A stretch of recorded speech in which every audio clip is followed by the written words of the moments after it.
Sanity, Aiken's artifact. Easiest difficulty, New Game Plus, starting now. Agent Kane is currently recuperating in his personal quarters, awaiting his first mission after being reinstated by the Department of National Psionic Control. There's a lot of unskippable cutscenes here. The dialogue can be clicked through really quickly, but other than that, you just kind of have to watch a lot of these things. A lot of the context will, of course, be lost without the dialogue, but I don't know. It's a wild and crazy game where, one, your character is voiced by Ice-T. Two, the dialogue is kind of just silly in some cases, or just the scenarios are a bit silly, but overall, it tries to take itself a bit seriously.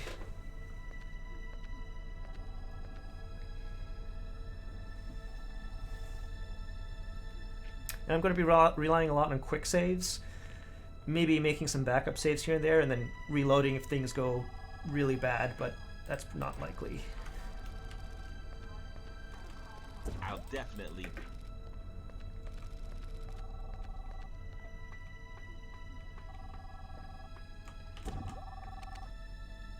Kane here.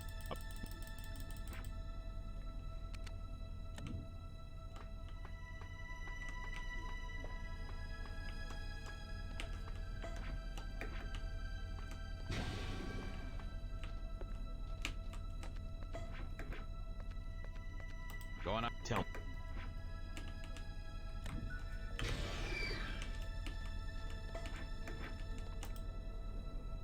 Thank you.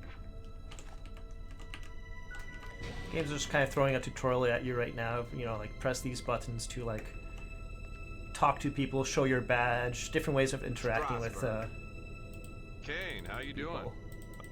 Ooh. Got a little chunky over there.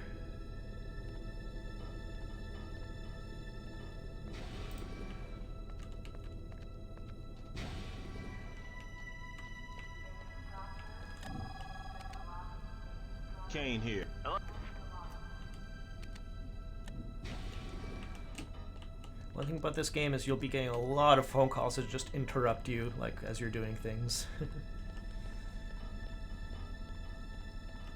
So first I just have to go to the armory to pick up my gun after being reinstated after a accident happened and people died. I don't think the gun's supposed to fall on the floor, but sometimes that just happens. The firing range is open right now. Even if I say I have no time for the tutorial, they're like, yeah, but you're being reinstated, so you have to do it anyways. Kane.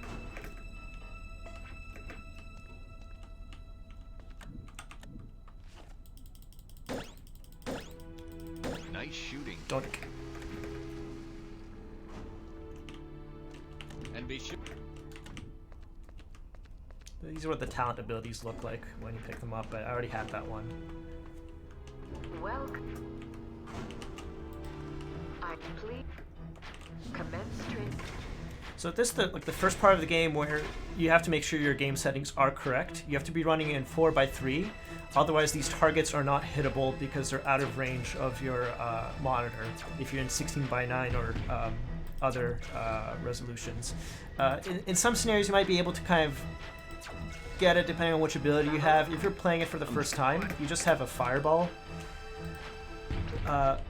Your shots land where you actually click them. So if you can't click the target, especially this top one which gets cut off in the screen, you can't finish this tutorial. So running in 4:3 is kind of important for this one scene. I think some other scenes in the game might have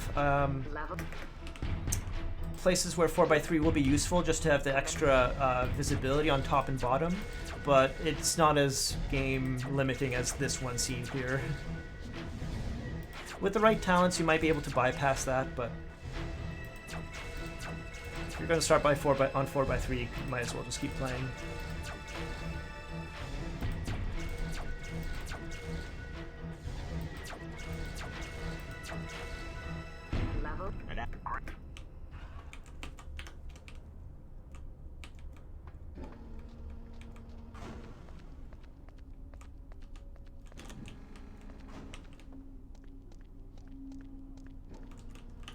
I do have like this one haste ability, ability number 3 over here.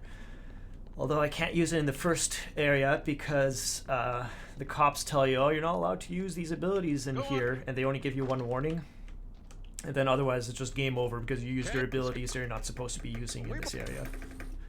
This is the only part of the game where that really matters. After this, you could just keep using your haste ability. Here's the chief introducing you to your first mission. Good.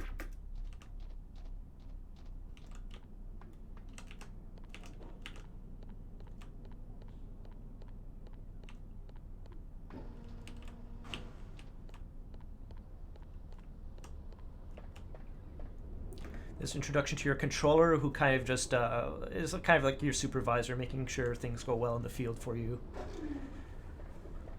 You. No. For the. If. Okay, this one I could try using my haste. Yeah, no warnings here. Good afternoon, sir. Give him That. Yeah, that's the only part where I don't get a warning. So I could have probably used haste one more time somewhere earlier, gotten the warning, and then used it a second time over there. But it only lasts about 10-15 seconds. So you have to keep recasting it.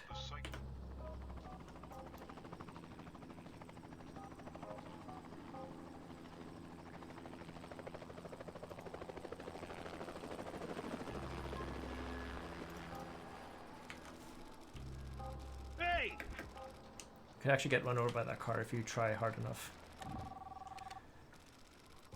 Kane here.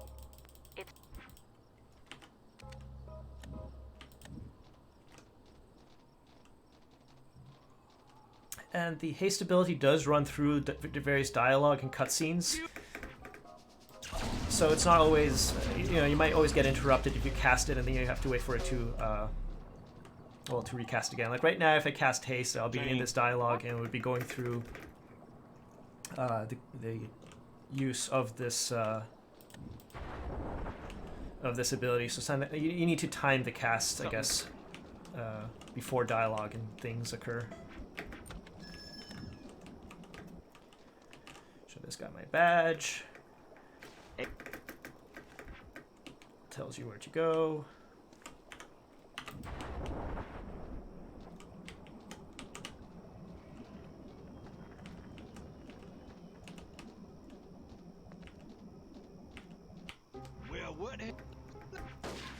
Oh wait, I messed up my my timer already.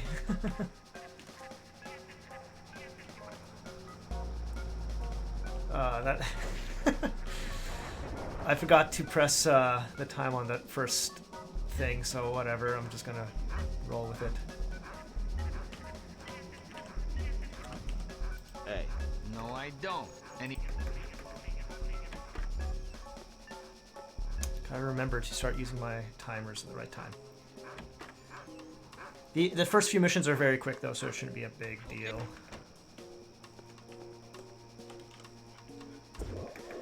If you're not running at 60 hertz or I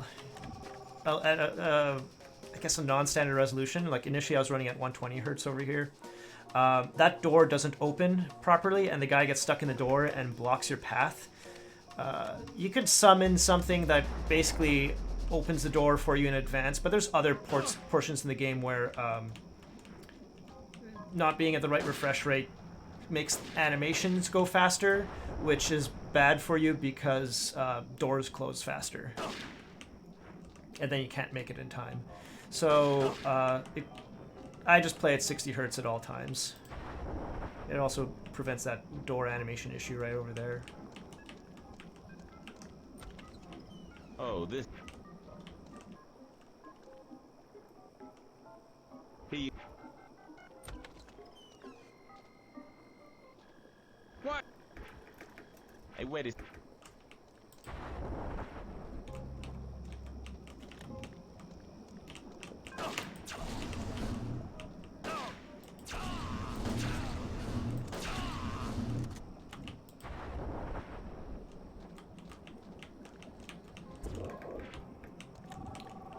Key, get phone call.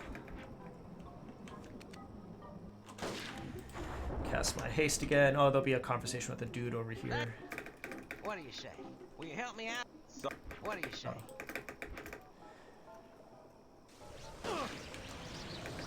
Hey. Let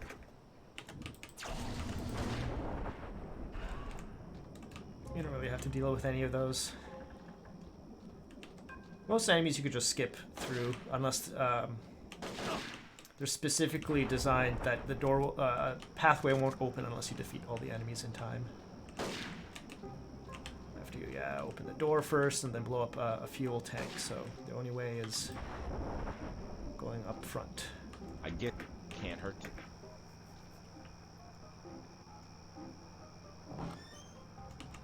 You have that, and then boom, starts the car rolling. Breaks through that fence.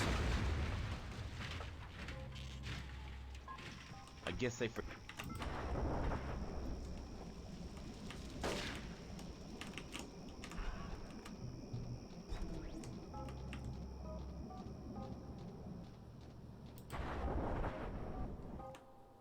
That's one way to get through a gate. Having learned the location of the psychic Okay. link, Kane must now infiltrate the facility and Cool. I remember Well, to there's no turning. do the split.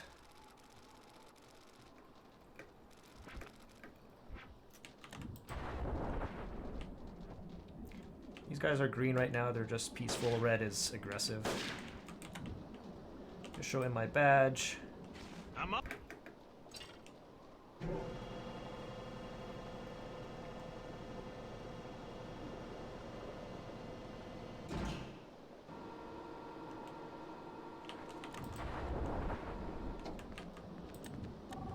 Ah, phone call.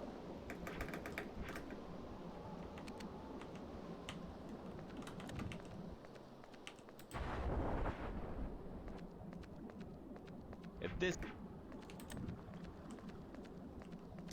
Here, use an ability to read this guy's mind, which normally I wouldn't have, and I get the password. So there's normally like you have to backtrack a bit, get that mind read ability, and talk to him. But if you already have it, then it's all good. Oh no!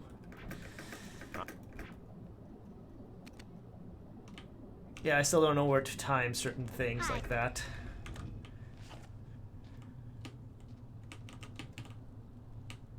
Wait. Hey, don't. Okay. Oh, Normally aiming the gun at her would activate her earlier. I don't normally have to go behind the counter like that.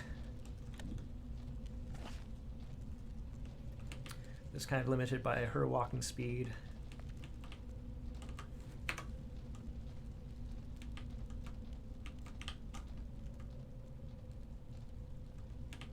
The con-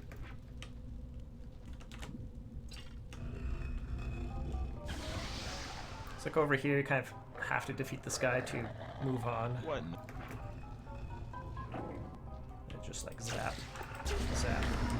Enemies are immune also like initially after they spawn, so timing your hits is kind of important if you want to hit them, you know, efficiently without using too much mana. But I've a lot 2500 when you normally start the game with about 100.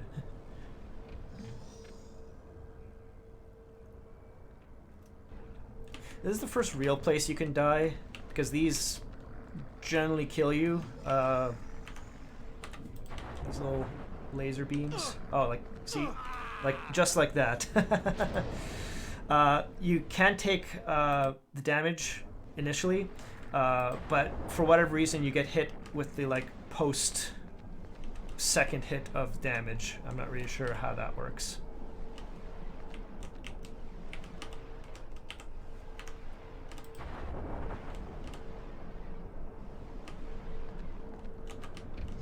This is the first place you can die. It dies instantly. And that's, I guess, a quick demonstration of what happens when you die. You explode, and then you just get the load screen, and you can just quick load. I'm definitely not doing a zero deaths run, because there'll be so many things that I'm randomly dying to. even with like a lot of HP, there's things that just insta kill you if you're not exactly precise. 1, 2, 3, 4. This is a puzzle. You look at those, and Hope those this make works. a 1, 2, and a 3 shape, and that's how you know how to press them. Also, if you talk to one of the characters, they kind of explain that's in the employee handbook.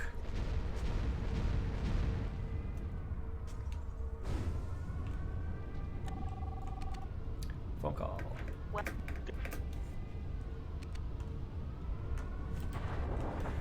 Let's see if I can make this work. If I stand right here, that guy just spawns on top of my head and just dies. And I can do it again in the next room. Yeah. And this time I don't have to defeat both of them for the door to open. But over here, a guy will spawn and I have to defeat him. Because he drops a talent.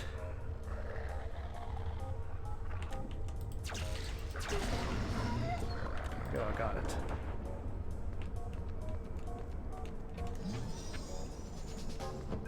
And back here, and all the lasers are gone, but there's a bunch of enemy dudes that need to be lasered.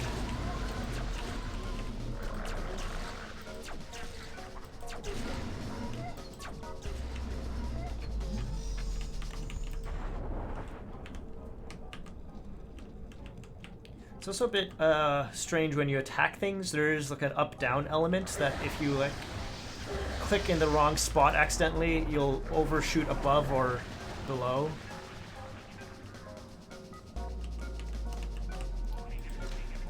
Alright, the Ankh, the Scarab, the bird, and the double feather. Yeah. Normally you have to like kind of do a little thing to get that combination, but as long as I know the combination, I can just skip those things. Woman.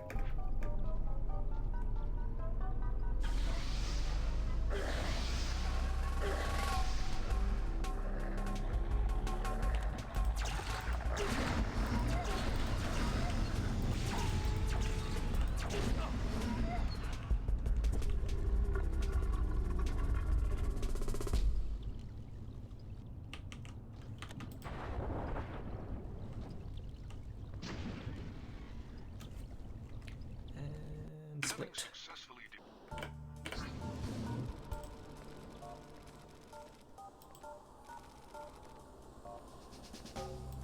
Where?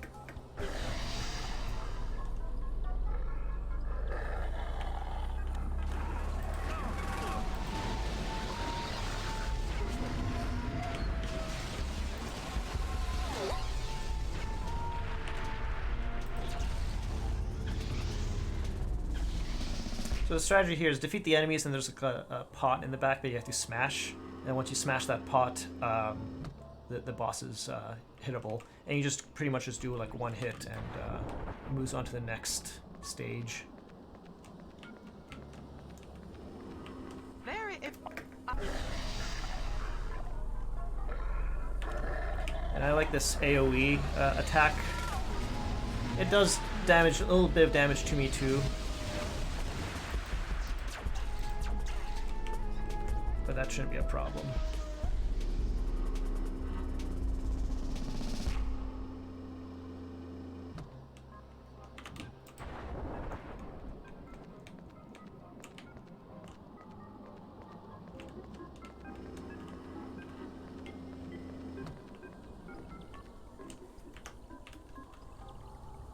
There's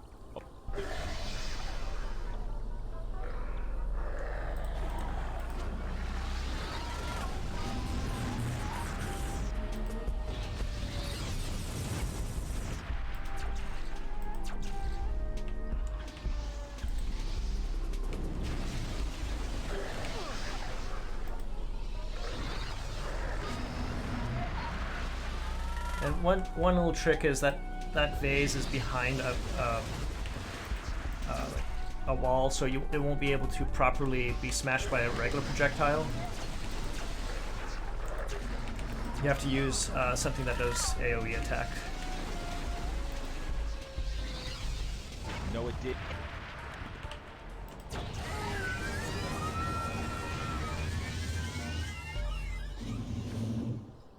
the first boss. Get mana upgrade, some new talents, health upgrade, phone call.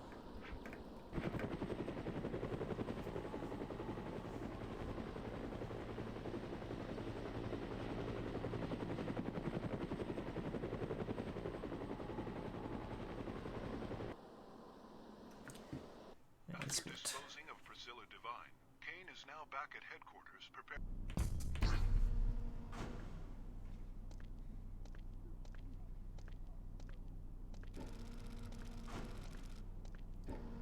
Get back to headquarters and they're like, show off your new abilities. Hey, kid.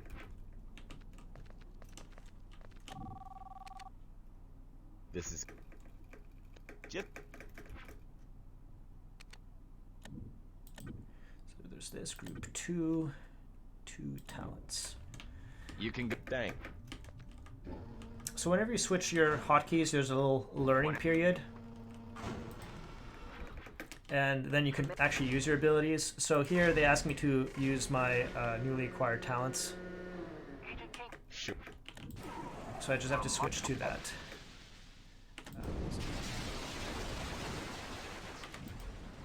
Start a shower.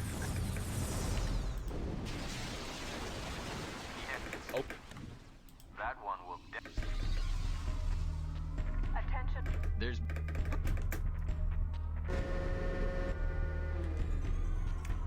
Back here, 2 talents.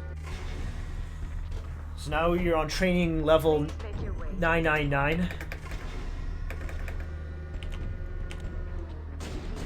Which is just a bunch of turrets that shoot you.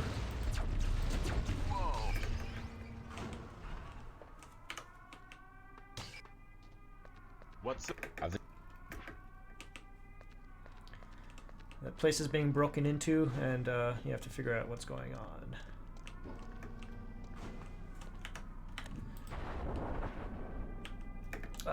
Always with that timing.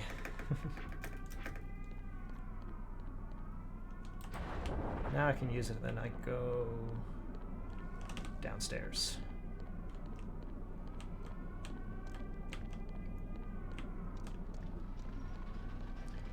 There'll be a little cinematic of that guy being trapped under some debris. Hey.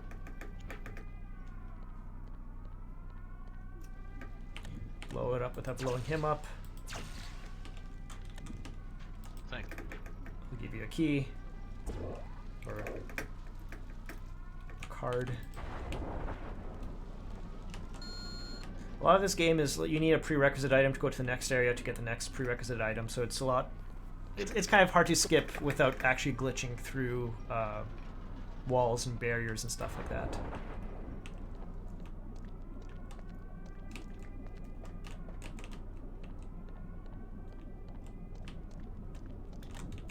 so.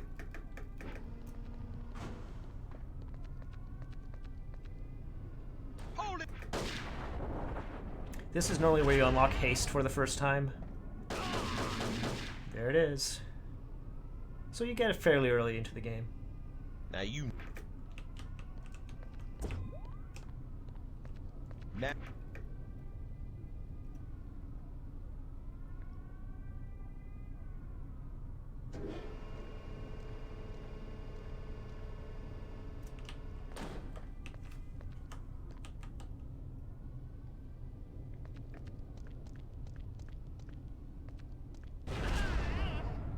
Very effective guy.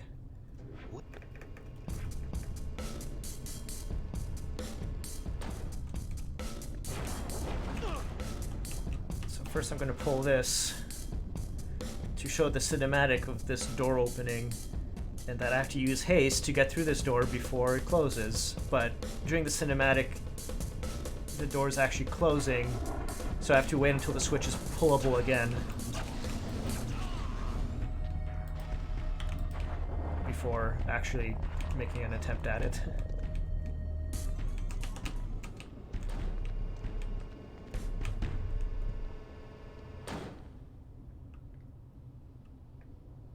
Hey, Oh.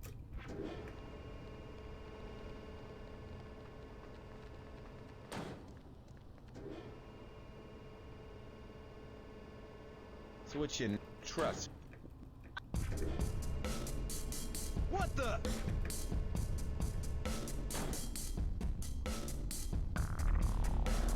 Let's introduce a couple of other characters. This is... Your name is Kane, this is Abel, this is your brother, who's the bad guy.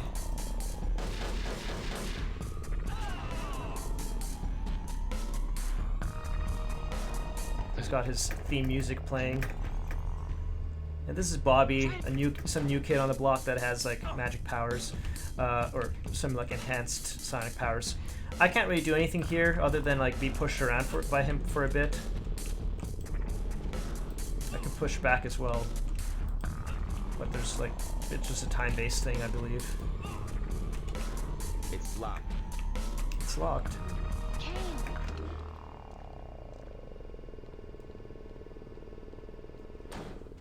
There he is!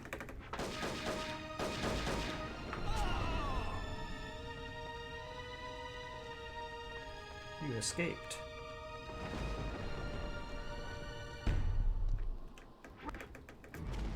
This is where you normally get that push ability. Bobby just teaches you. He's like, I thought you were supposed to be super powerful. How come you don't have these basic abilities yet?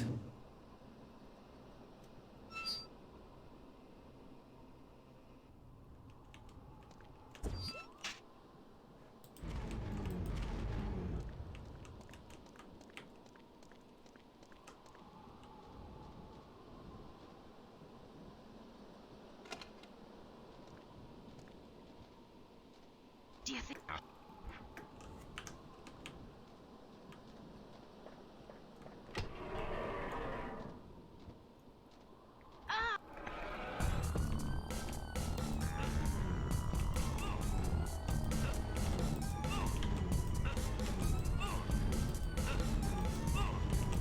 I also think refresh rate might affect how far enemies are pushed back when they're hit by that push, but I've never really confirmed that. But it seems like it takes fewer pushes because of that animation. I don't know, it's slower rather than quicker at higher refresh rates. But here you just kind of have to push him in like 4 times into that, and then he's invulnerable while he's walking back to the center, and then he'll use that blast once, and then you can attack him afterwards. And of course he's invulnerable to damage.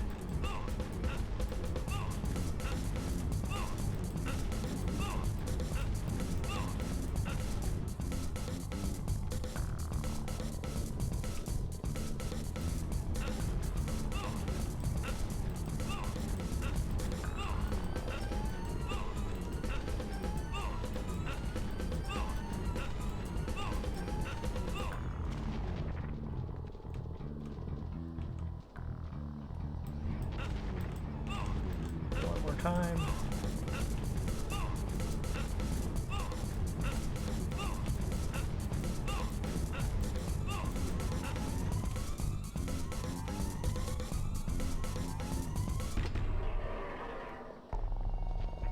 Get ready! Here they introduce the concept of psi suppressant, where they can suppress your abilities. You get that little rainbow brain on your head. Great job. And he just jumps off and he's like, great job.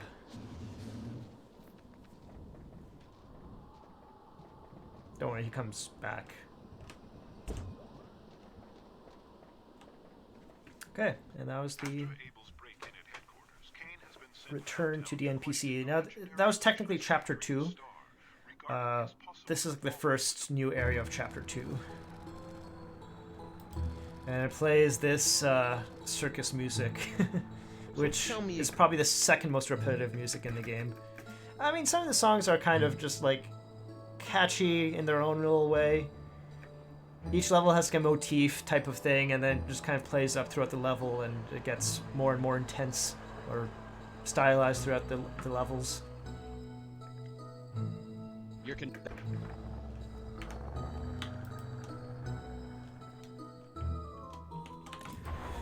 Okay. got.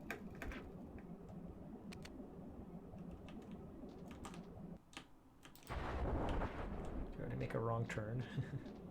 Yeah, it's this way and then to the left.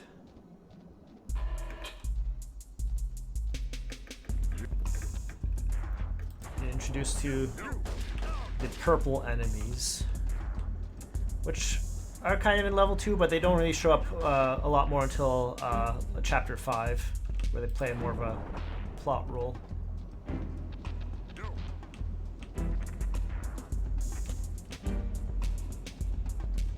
Now this is one of the bigger, I guess, skips. Is this whole level has a bunch of you doing a bunch of little puzzles, and at the end you get this levitate ability. But if you already have it, you just use it, and you're good. Hey, It's like, how did you make that? Do And you I wanna jumped see a really trick? far. great. I think you're gonna like this. Pick a cup. All right. How many times do you want me to cut? Now, what else would you like me to do?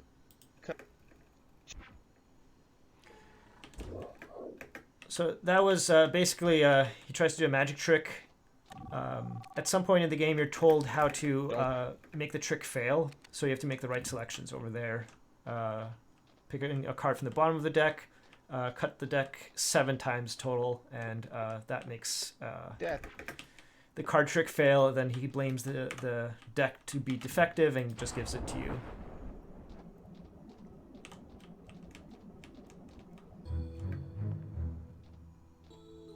So here's the chapter 2 boss, Adrian Starr.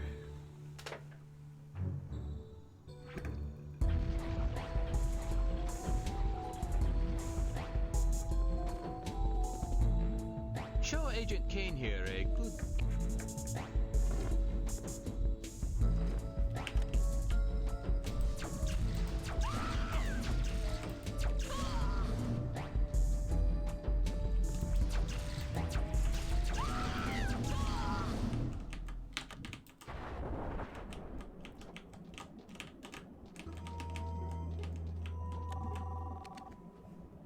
This is Kane.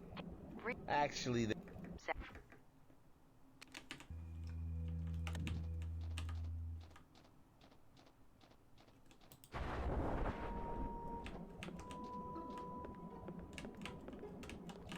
hey, can I borrow your bolt cut? He's like, I need your bolt cutters, but show me a magic trick first. Here's a magic trick, and he just fails miserably at doing that, and you get the bolt cutters anyways.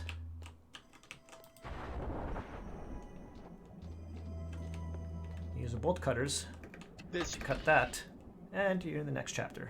Bam. Having received little to no cooperation. Let's see where this leads.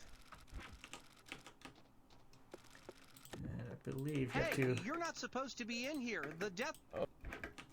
read his mind. Oh. And tell him that some people are outside for him. And he's like, cool, I'm gonna leave this position. Damn. And I think that's the only 2 times in the whole game you have to actually use the mind read ability. Damn. Damn.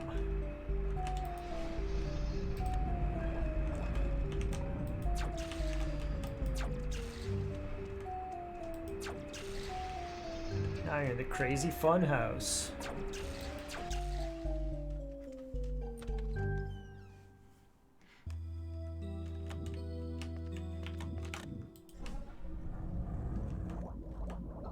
Well, I can see.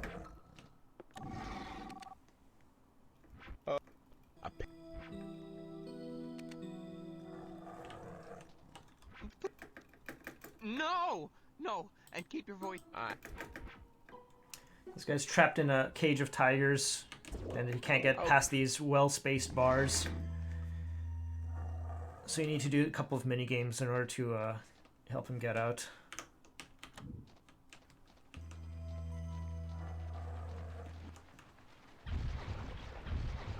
Hey, baby. Oh.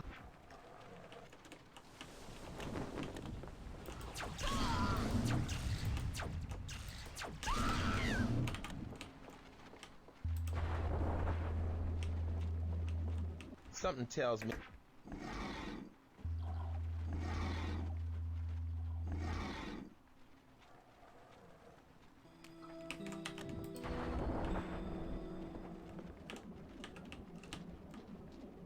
Yeah, I'm trying to order food at the same time as I'm playing. Don't worry, I'm ordering food. I'm just doing it slowly between cutscenes.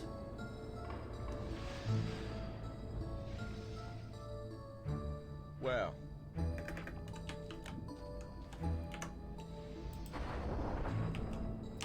I'm paying attention in chat, sort of. I can check on my phone, I just can't alt-tab from the game, gotcha. because then it gets weird.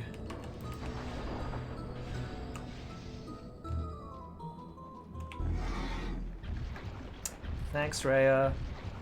Hi there.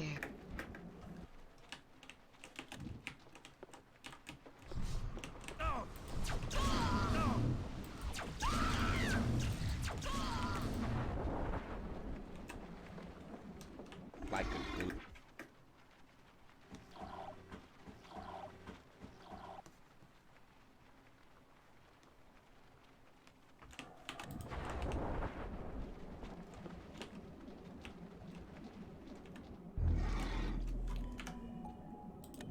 Alright. Holy- It's just a simple block puzzle type thing.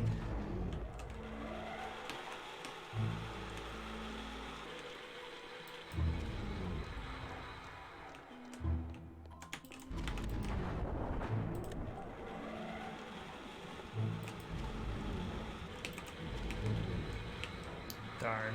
Too slow. Just gotta wait for it to start up again.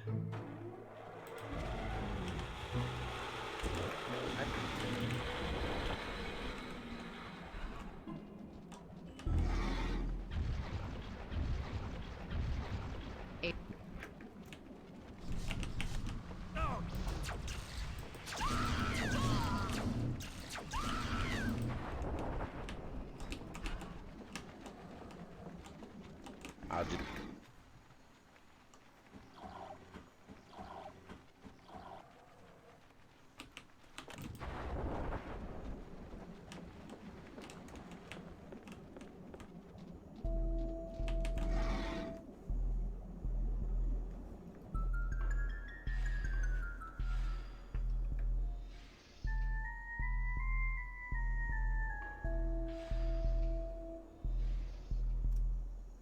That. Alright, this is a place I've sometimes died because I'm bad at timing things.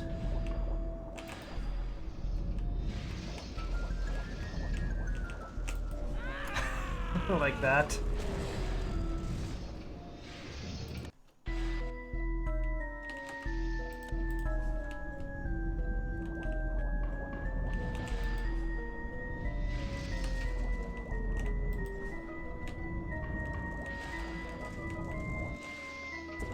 Got another card.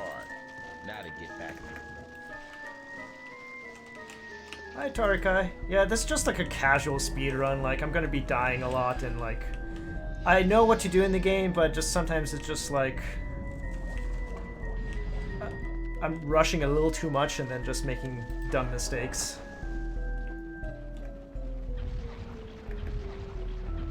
I've never really sped run a game before, but this is like a game from my childhood that I haven't played in years until like last summer. And I thought, you know, it's obscure enough that I could probably do the world record speed run on it and be the only one. This. Yeah, exactly. Hours free world record.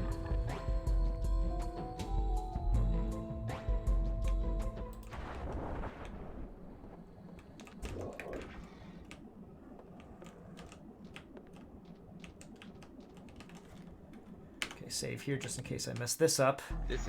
Next Okay. time. Thanks for. Hours, don't look. This is where the tigers die.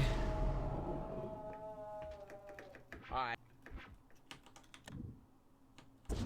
Follow me.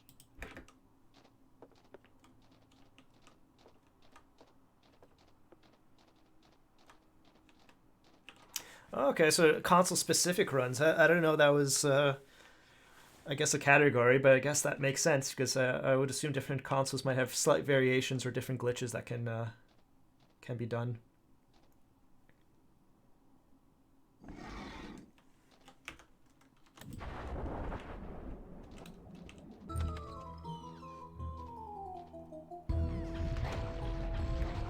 Hey.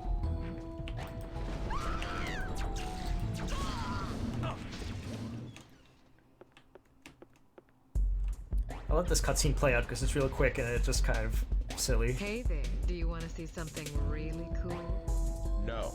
Okay, you're last. Just how to avoid enemies, just say no.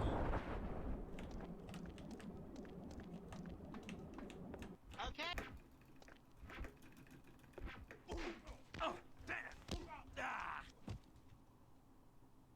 Upon finally reaching the Backstage, and now it's boss time already, but it's a game show where you have to answer questions right or you die.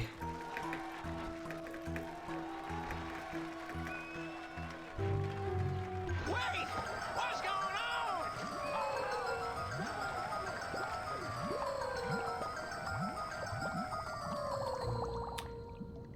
Kind of. What I can- is the name of Adrian's? Definitely do this game under 5 hours. I think 4 hours is also fairly reasonable.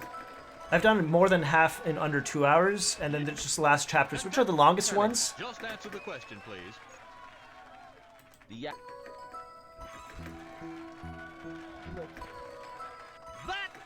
What gives humans the ability to use psionic talents? And- That That's easy. Impossible. That's a child's totem. How could that be? Yeah, it's a long run speed run, I guess. I'm not doing any major glitches. I'm just kind of doing a New Game Plus like thing. But there's a lot of cutscenes that are unskippable and like things that add a lot of time. Star performer is a local boy who made it in the big time. You all know So, him as New the Game Plus greatest glitchless illusionist in the run. world. Please welcome back the greatest showman alive today, Adrian Starr.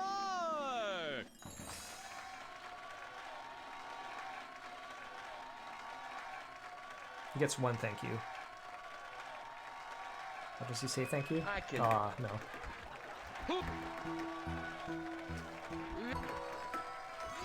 What is the name of the beautiful park located at the center?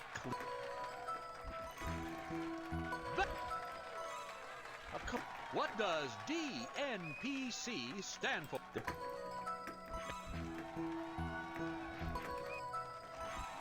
What is the name of Dr. Joan Aiken? And of course, all those little questions were like just lore from the game. Like, have you been paying attention to the game so far? The worst one is like, what's the name of the park that you walked through in the previous mission, essentially? And like, if you weren't really paying attention to like the park name, you wouldn't really know. Everything else, it's kind of lore-wise that they've been saying for a while. But of course, if you're skipping dialogue, you wouldn't even know most of those things.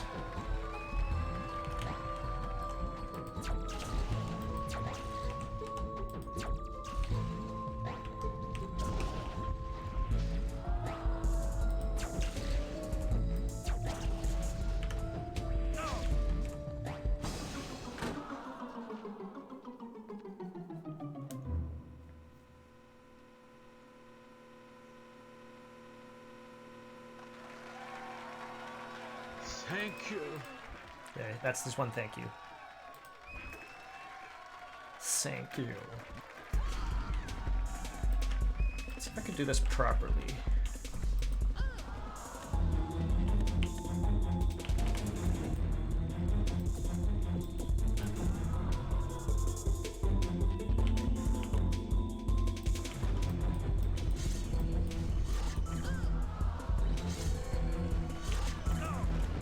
I also thought it was fewer hits than this. Okay, yeah, 3 hits of a lot of damage.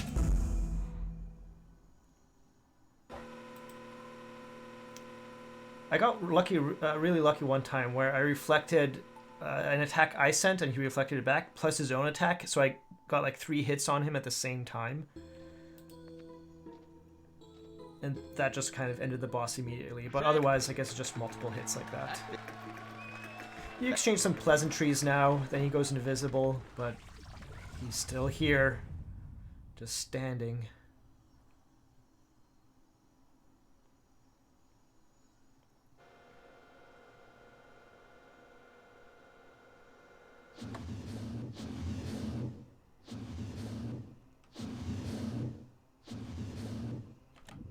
Got some cool stuff.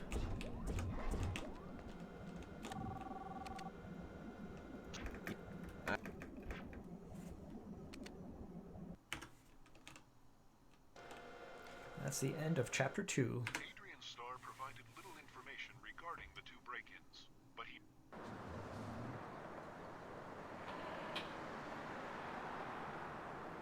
Now you go to the science lab. Adrian Starr was basically, yeah, I can find pharmaceuticals. Something happened over there. Go check it out, and I have nothing to do with it.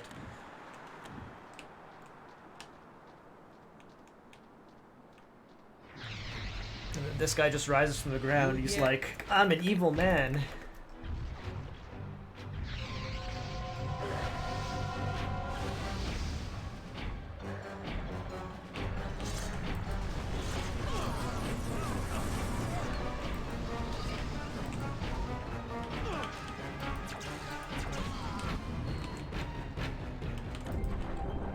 And he summons things from previous encounters.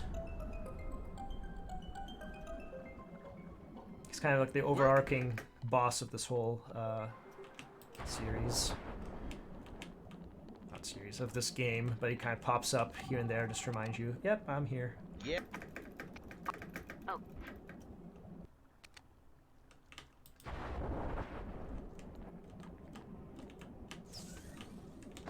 I got a phone call over here.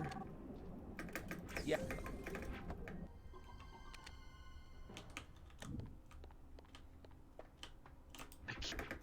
I just...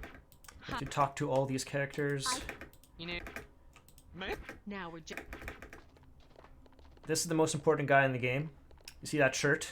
That's the reason I'm wearing a Hawaiian shirt and the little icon. Because that's I haven't. that's the shirt you'll be wearing for the rest of the game.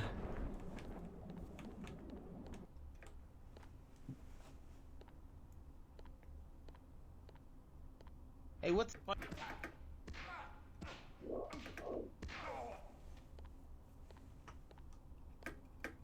Not... Hawaiian shirt time. Starting now, at the beginning of chapter 3, all the way to the end of the game, end of chapter 6, you'll be wearing this shirt.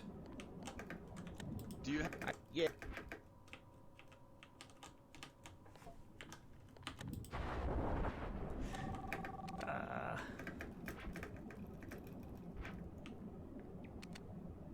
So this whole beginning section is a lot of exposition of like, here's the background stories about these characters and like lore and stuff like that, which is, you know, kind of neat and interesting for the game, but not really anything you need to be worried about right now. I need to be really concerned with, so I could just skip over a lot of it. Don't touch the lights, don't touch the lights, okay.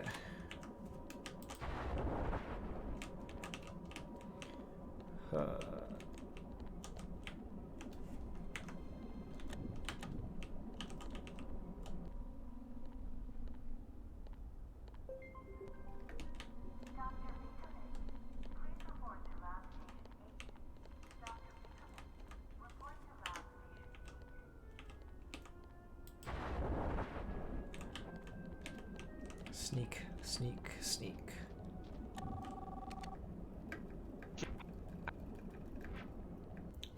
No, I don't. Hi, Techie. Yeah, I don't have. So, I'm wearing an actual Hawaiian shirt this morning because when I just looked in my closet, I was like, you know, I haven't worn this shirt in a long time. I'm just going to wear it. And then Techie brought up, oh, yeah, the Sanity shirt. I'm like, you're right. So, it was like unplanned, but I'm actually wearing my one Hawaiian shirt. Well, one of two Hawaiian shirts, but this is the one that's more Hawaiian looking.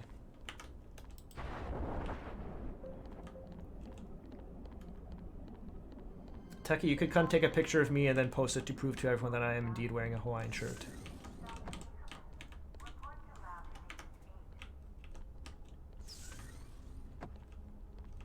Also over here, there's some like neat, not really neat, just kind of boring, but dialogue neat minigame where you kind of bring a lab experiment between a bunch of these different lab rooms. And they all have you do like a little, it's basically an errand quest that you have to run. The dialogue-wise is interesting, otherwise it's just you going like back and forth. So this is where it gets a bit weird. Hey! I can get caught right there. And I get pushed back. I'm not really sure how this really works, of how they detect you while invisible, because it seems to be random.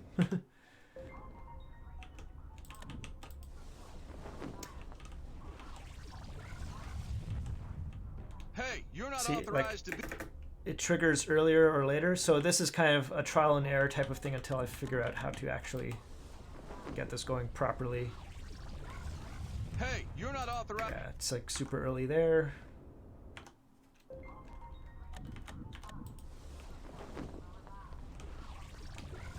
Hey, you're not. I once had this going really well, but then sometimes just like this doesn't work out. Hey. And the guards aren't looking back and forth or anything, so you can't really tell, like, there's no visual cues for this. Hey.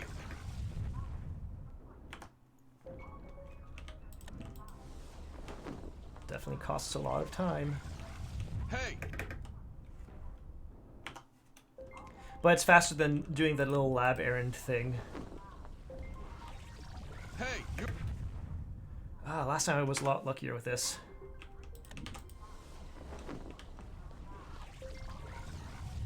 Hey.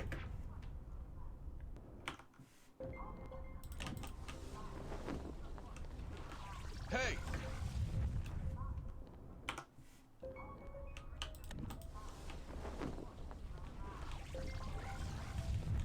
Hey. Oh, so close, so close.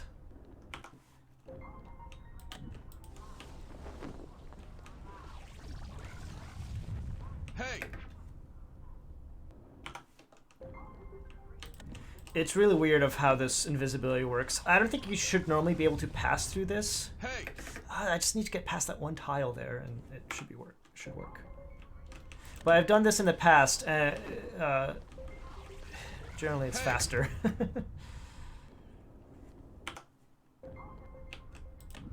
I don't know what the trigger really is. Hey, you're...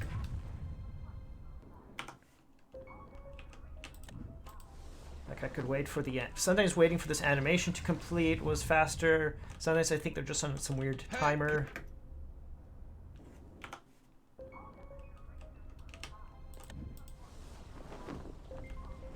Sometimes it's like, Hey. if they're supposed to be off screen.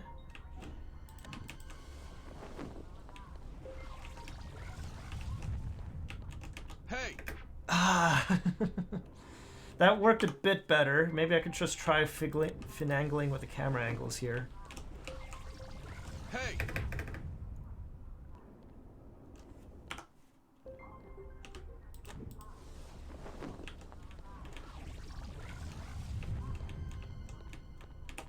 There we go. And then that works right there. Kicking off of the Aiken Pharmaceuticals public tour and assisting some of the research staff in their daily duties.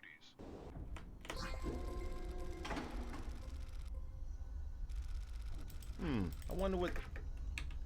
Whoa, it's Dash. Hello, Dashy Wolfie. Hey.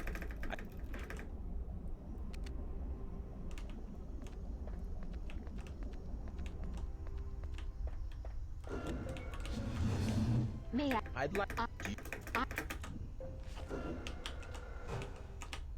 I need...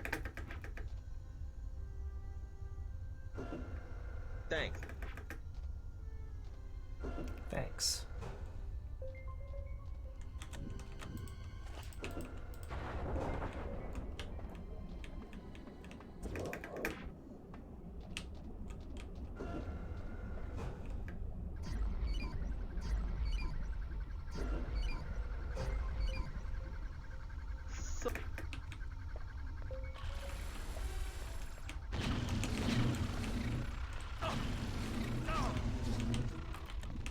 Just really gotta take them, and then the next thing's accessible.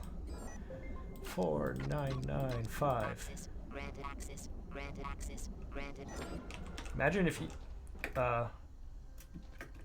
like number pads like that for getting access actually worked like that. Every time you open the door, it would say access granted 3 times. Let's see.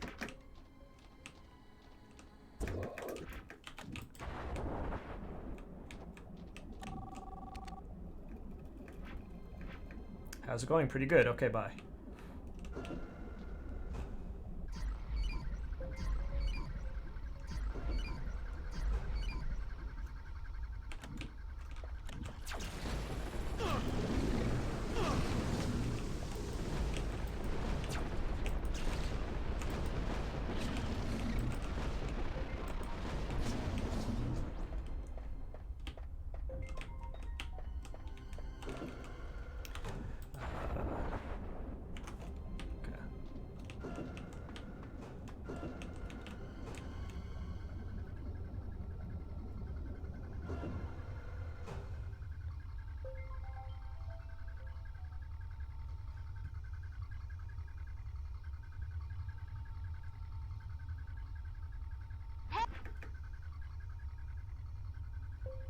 It's a maze.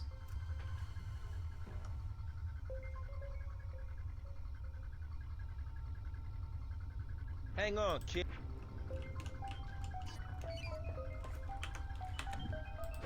Get haste, get... Oh, let's not go that way.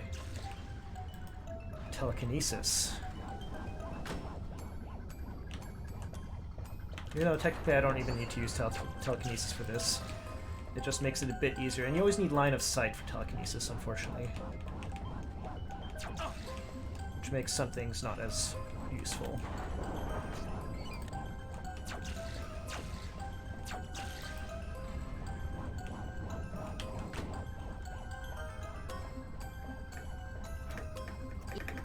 This is Techie's favorite song in this game, though.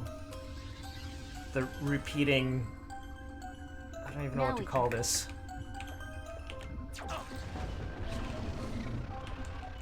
Weird piano music. Whoops. Everything's fine. I broke a shield, but everything's fine. Quick. The platform to raise you 1 foot. The future is here. Also, this game takes place in the year 2030 or something like that, and they still have fax machines. Because one of the characters says, like, hey, fax this for me in Chapter 1.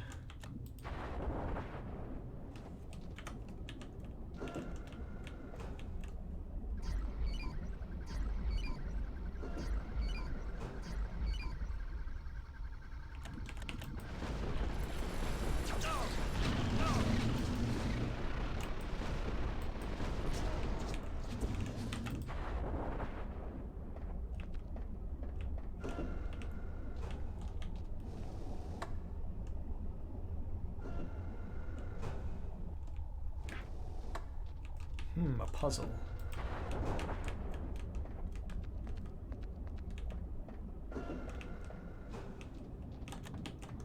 Hey.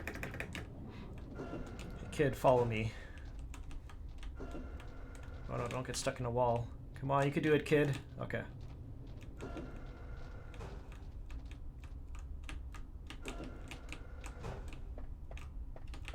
Oh, please, can you make it out? Yes, good job. Whew. Does he have to get near? Yeah, he has to be near. Come on. Okay. Right here. Okay, cool. I don't actually have to get that because that's invincibility, or invisibility, which I already have. But I need to make him progress there in order to trigger certain things. Alright, yellow, blue. Red, white, green.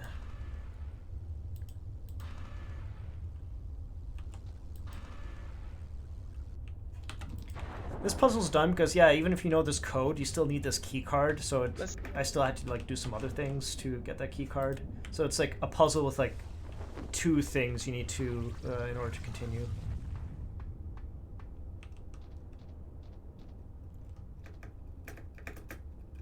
Hi, how can I help you? Thanks. I can't. There's going to be a bunch of kids here, and you're going to get pushed around. You're going to get bullied by these kids. Like, I'm looking for information. Well, we're going to bully you. Okay. And all you can really do is just get bullied by them.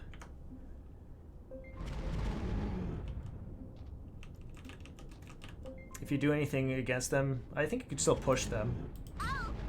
But if you do anything against them, then like any actually damaging things are just like the aggression control chip took you down and it's game over.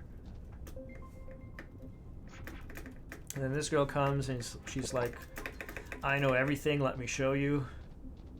So this is like a secret research lab where all these kids have these superpowers, and spoilers, you used to be one of them here, one of the earlier ones, and throughout the game, or throughout this level, you're like, this looks familiar. Huh, why is my name here? look, it's Cain and Abel on this wall. My name is Cain, and my brother's name is Abel. And it's like, I don't believe this.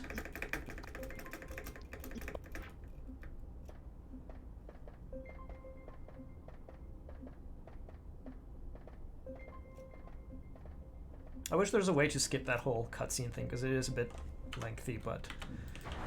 oh well. I've tried doing things out of order over here, and the game really locks you into the order of, like, things have to be done a specific way.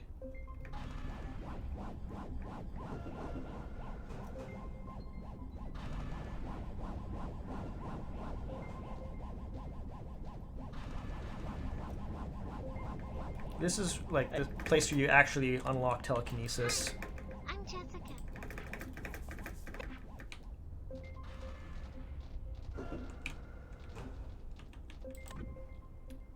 And I don't think I need mind read anymore, and this will become useful in, like, 2 areas. This reveal, it shows which tiles are the damaging ones. It doesn't instantly kill you, but it deals a lot of damage. I don't think... I mean, you can just haste across and just run right across like that if you really want to, I guess. What? But this is a casual speedrun.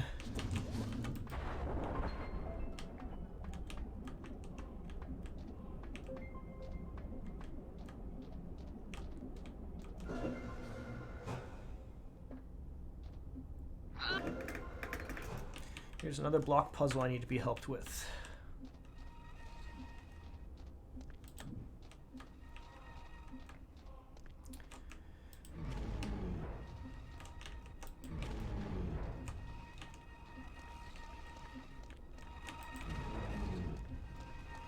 These blue things destroy the blocks and also destroys you.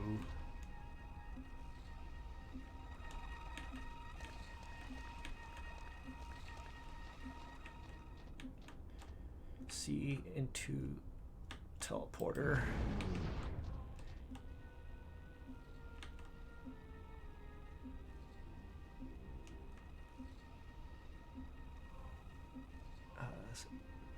D towards C, D to the far edge.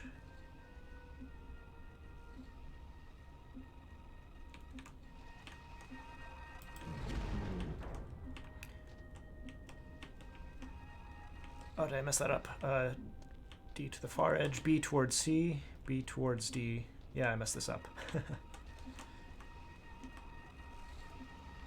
I hope I saved just before. Yes, okay. C towards B. D towards A. C away from D.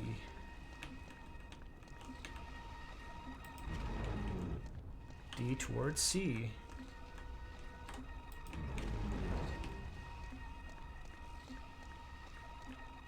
C into teleporter. C into D.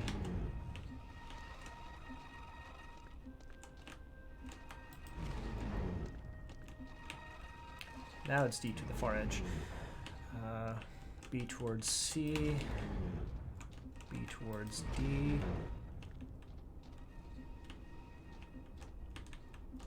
D into teleporter. There we go.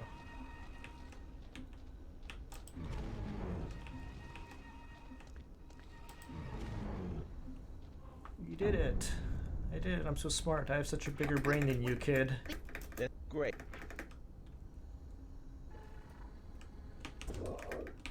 You get this magic pendant, which isn't magic.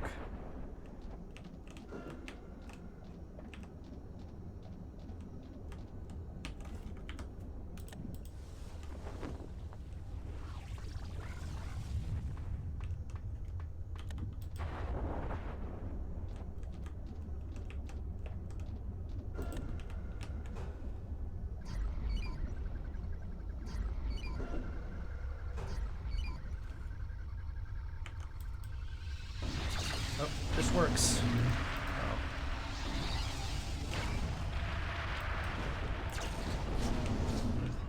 Close enough.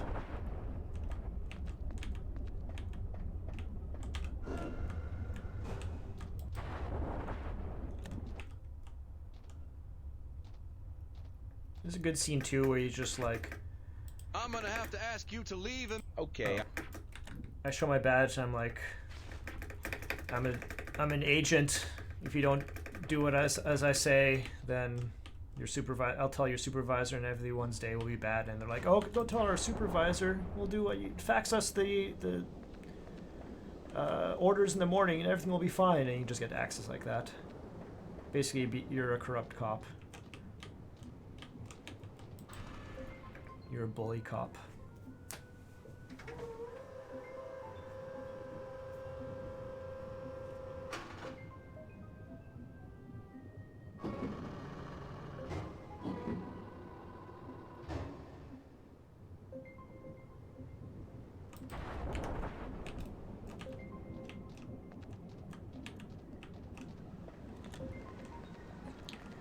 Prison, talk to this dude. Is this pendant yours? Yeah. Want to see a cool trick? He's gonna open that from far away. Bam, he did it. Then how? Well, I could also flick the switch from far away.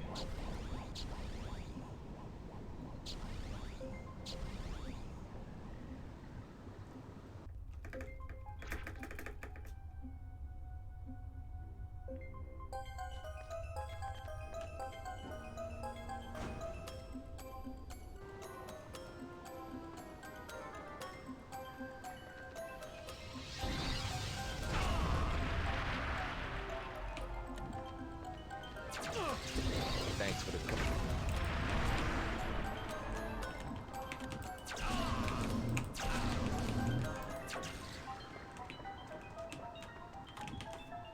It's gonna be a fairly long cinematic over here.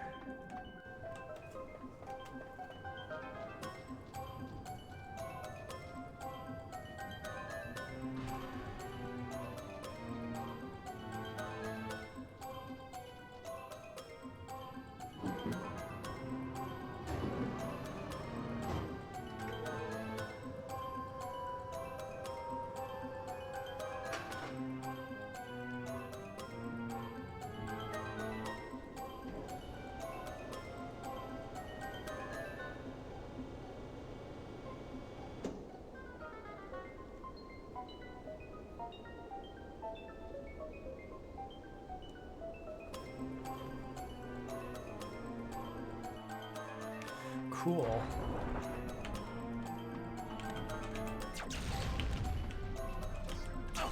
Time to blow up these servers.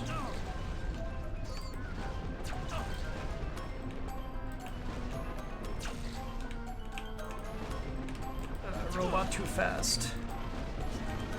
Okay, cool.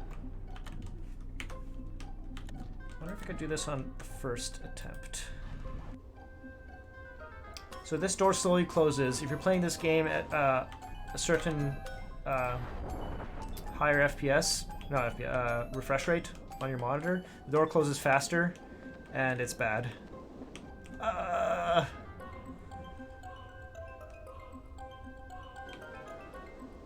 Also, touching the lights closes the door, and that's bad. And I'm pretty sure I didn't save because I was dumb. Okay, now I'm saving for real.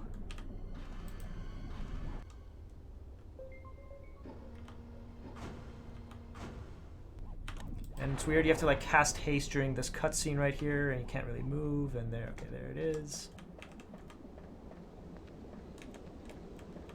Oh no.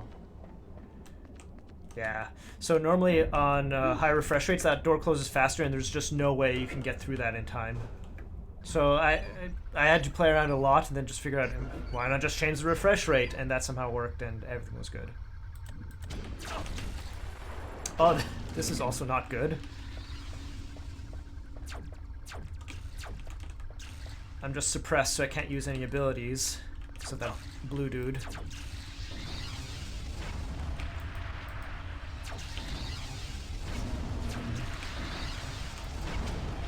Oh, not another one. Okay, cool.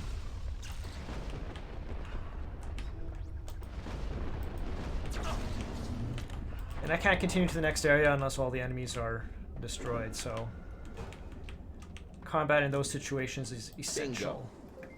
But my health doesn't really matter here because this is almost the end of the level.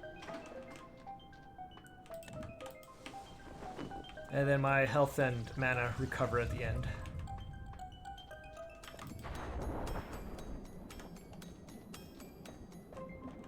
The secret lab behind the bookcase.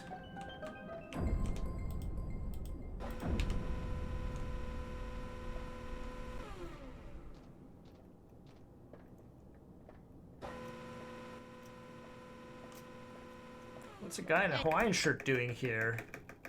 I thought it was pronounced Beaker Man. Beaker Man.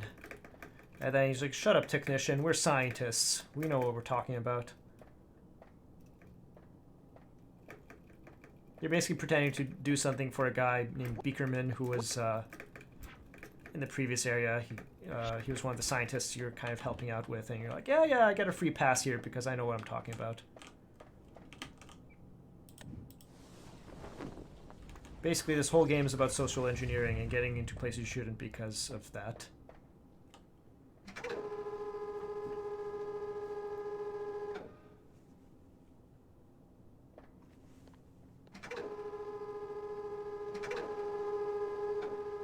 And split. The children of tomorrow.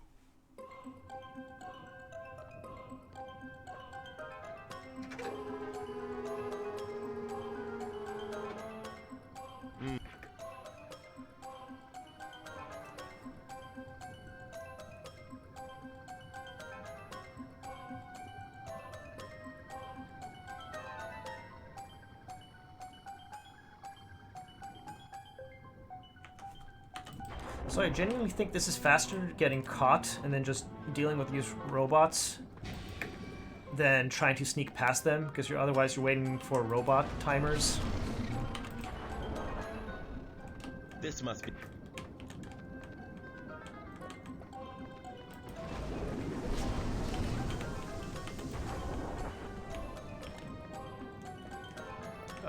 Where's the last one? Because if you're doing it stealth-wise, you kind of have to wait for robots to pass through certain areas in order to go around them. What the?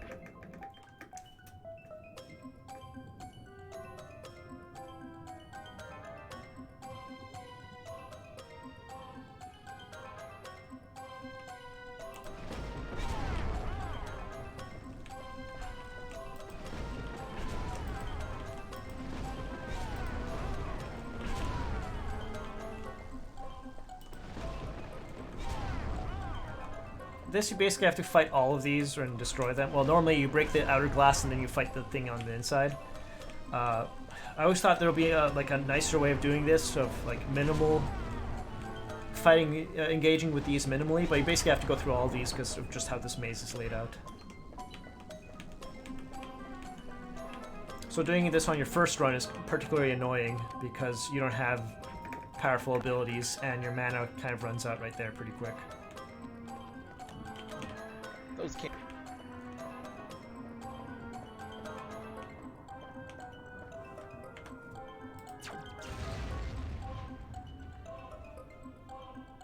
What was that?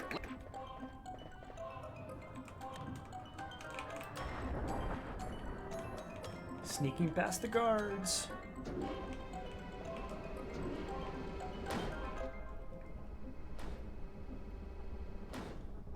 Here she is. Here's Aiken's artifact. It's her. Mrs. Aiken Artifact.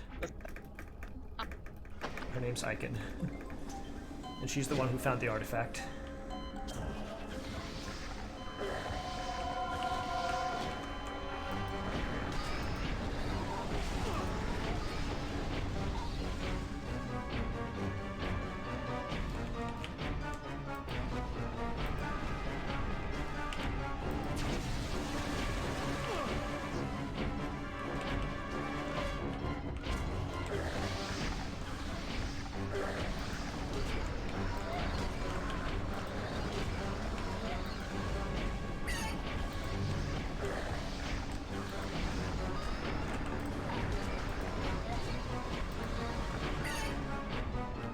not sure why the brain makes a chicken noise when you hit it.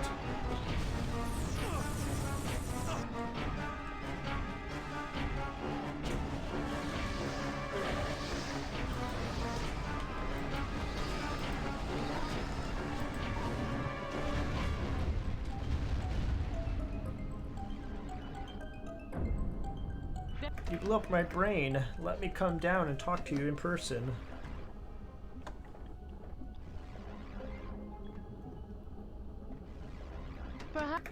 That.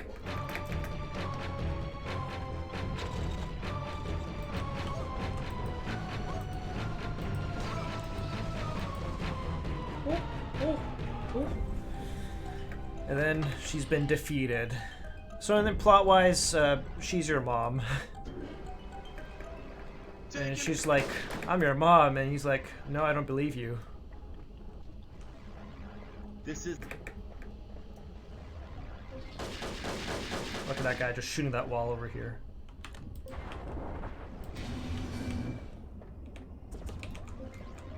Pick up the goodies. The controller's just like, hey, what's up? What happened? And you're like, I just fought my mom.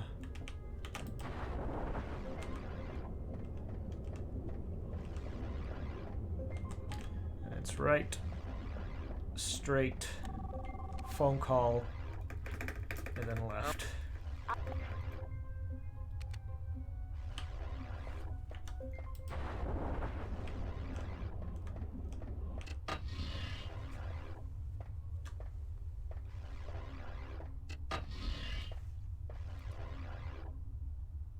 Having escaped from Dr. Aiken's laboratory with the knowledge that a professor...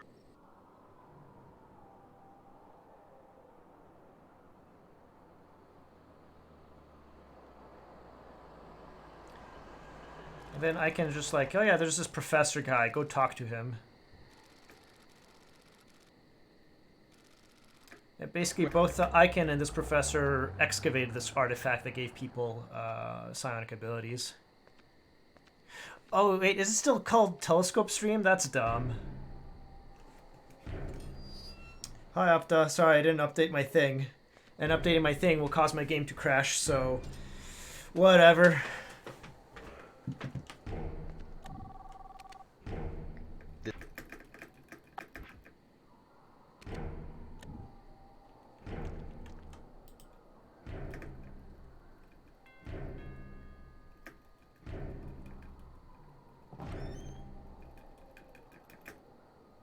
Yes? Yes? If I alt-tab from this game, the mouse freezes, and I can't use the mouse until I restart the game. So it's kind of like a soft lock rather than an actual crash.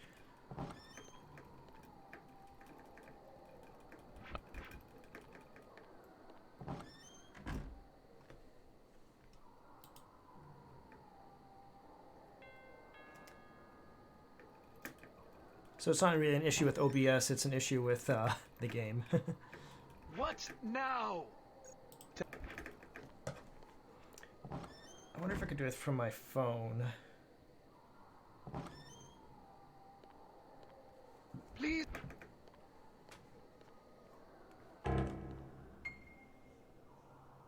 Please wait here.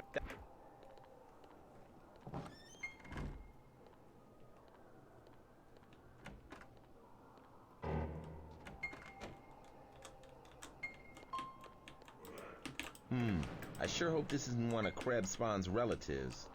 This guy definitely has issues with organized religion. Good evening. All right, I have.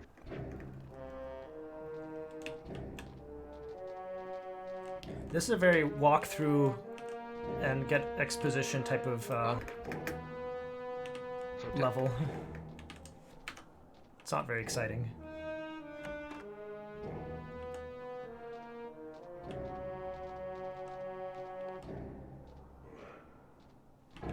So tell me.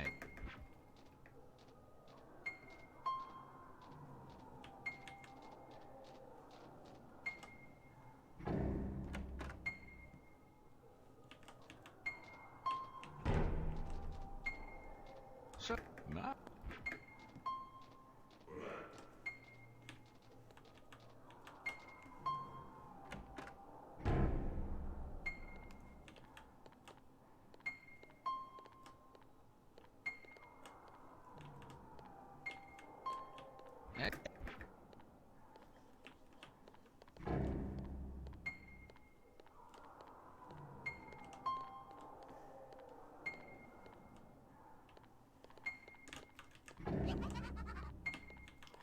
What was that noise? Oh, there's just little demons running around in the lawn.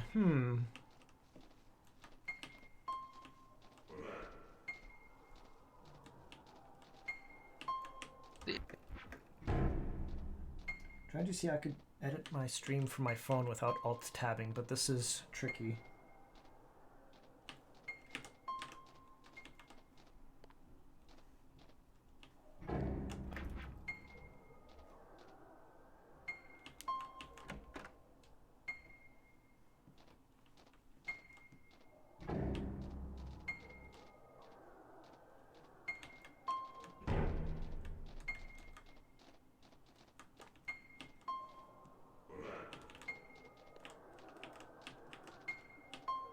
What?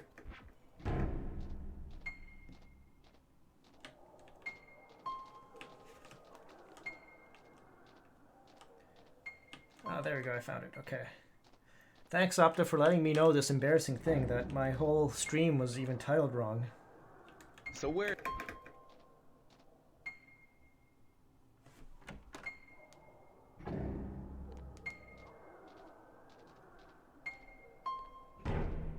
So how does Dr. Aiken fit? Excuse me, I'm sorry to interrupt, Professor, but you have an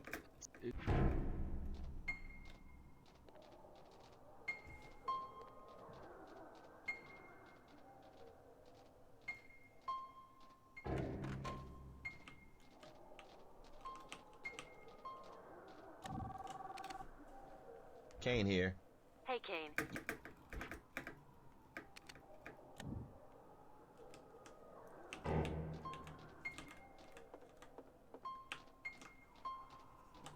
Okay, let's do this real quick. The order is fire,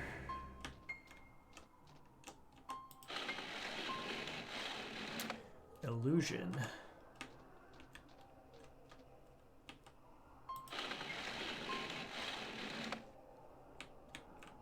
truth,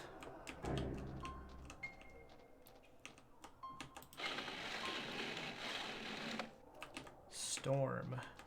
There's a little piece of paper that gives you one of those riddles of like, the sun comes before the light of darkness, blah, blah, blah, blah, and that gives you the order. Science. Demon.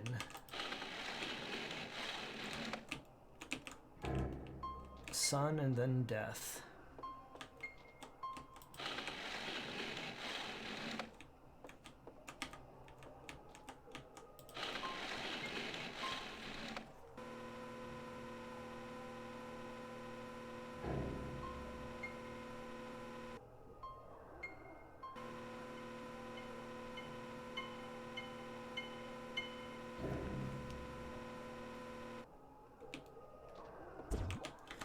Ability, and that triggers the next little scene over here, because if I didn't get that, I wouldn't be able to trigger this thing. Alright, has my stream information been updated? I just did it over my phone, and I clicked the update button, so I assume that worked. Don't get stuck there. Yes, he's not stuck.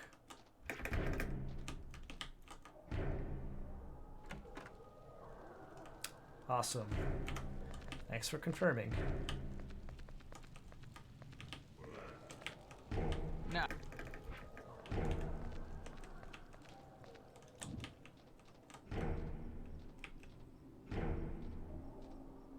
Follow. So I see.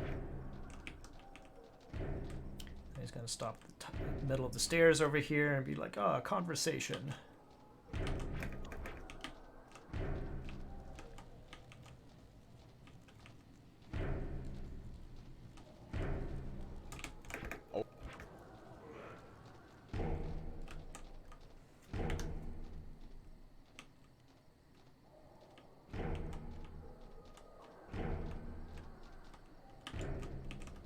Go through this room for some reason and be like, "Ah, conversation again."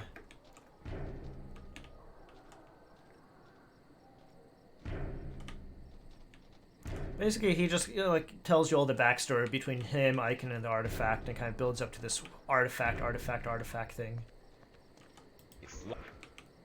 Wonder what that switch is, isn't it? Right next to this trapdoor. I wonder if it's a trapdoor. Does that switch control trapdoor? Is it a trapdoor? I don't know. Maybe if I stand right here for a while, I'll figure it out. Look. Oh, it was a trapdoor this whole time. Who would have thought? It was nice. After a lengthy tour of Professor Krebsbon. This is the part of the game where things get very, like, well, not necessarily weird. It's more like do a bunch of objectives. The levels get a lot longer here. So there's like 5 directions you can go, and each one has like some like mini game thing you have to do. Puzzle you have to solve.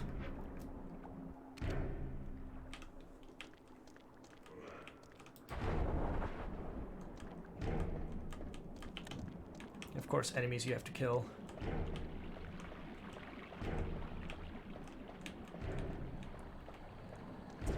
Look, a rock. The music's kind of cool in this area, though. It's not as annoying as some of the other ones. It's very demon-y.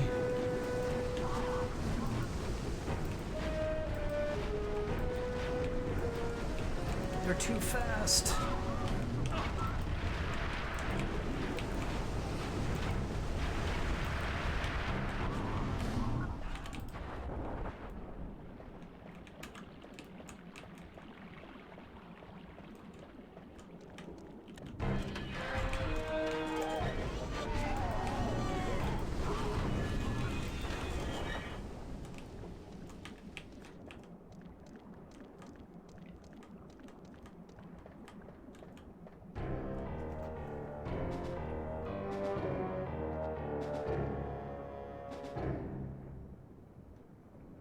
I wonder.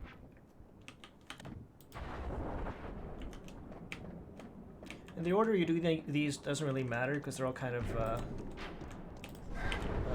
independent of each other.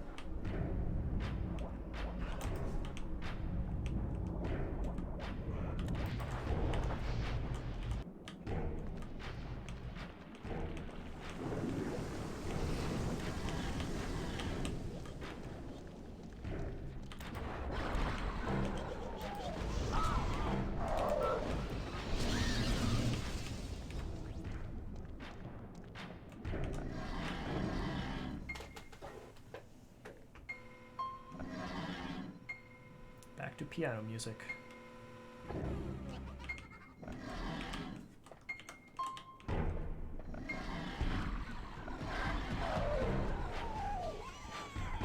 One sort of interesting thing is that each level has a specific totem. Here it's the demon totem, but all the enemies are invulnerable to their totem, so everything here is invulnerable to demon, and that's currently the strongest ability I would have in the game at this point.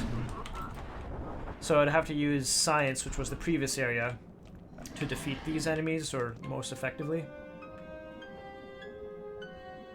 But I have access to Lightning, which is the last thing in the game, so that makes things easier. But the Lightning Blast is very slow, so you can see I'm missing my targets pretty often.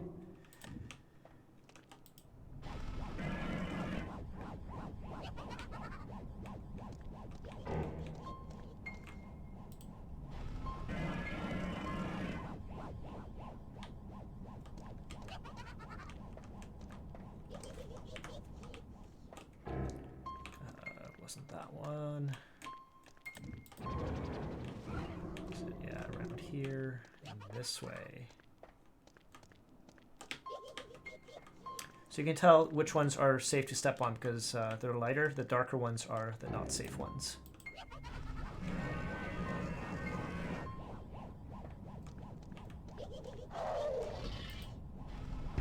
Yeah, because this is what happens if you go near them. They go up and like insta-kill you.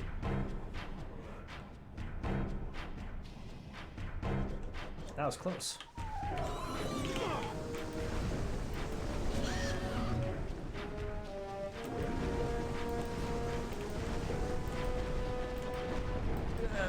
stop moving so much.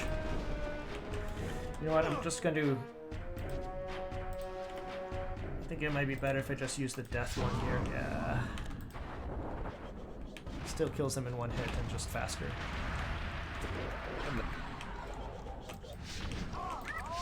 Oh, maybe not one hit, but it's probably faster than missing a million times.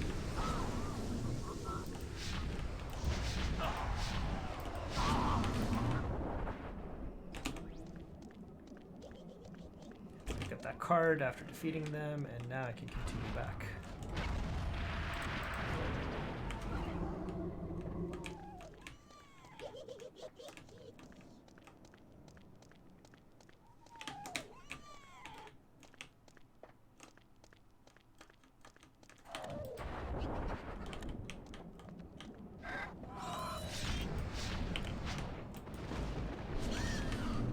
Ignore them? Yeah.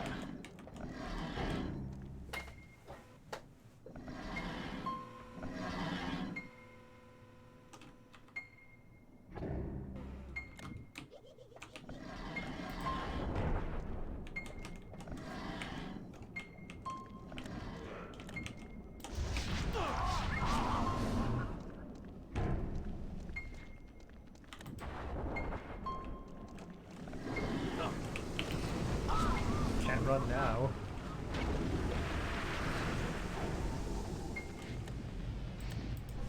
Uh-oh. So, oh, he just fell into lava.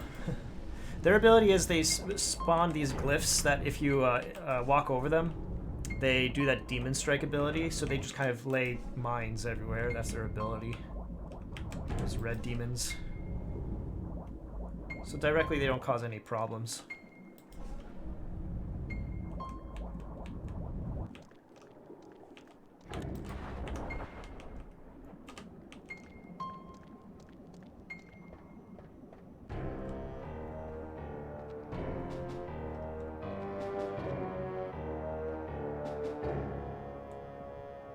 That's another.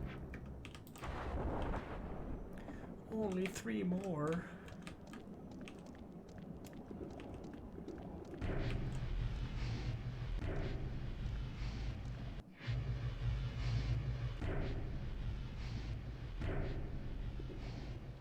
Yeah, I have to collect 5 vinyls and offer them to the demons in order for them to let me pass.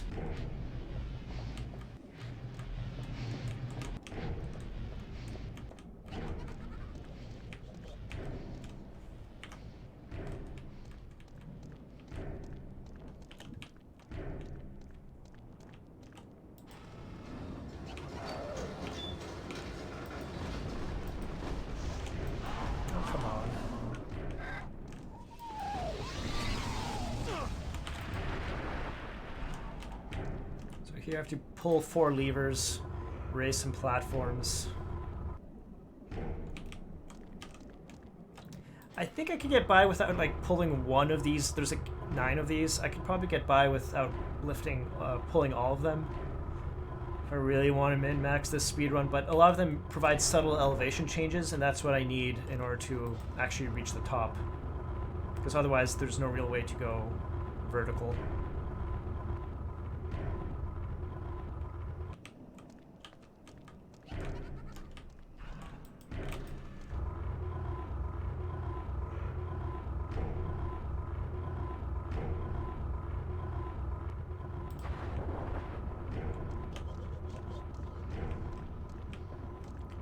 Just repeat the same thing on the other side.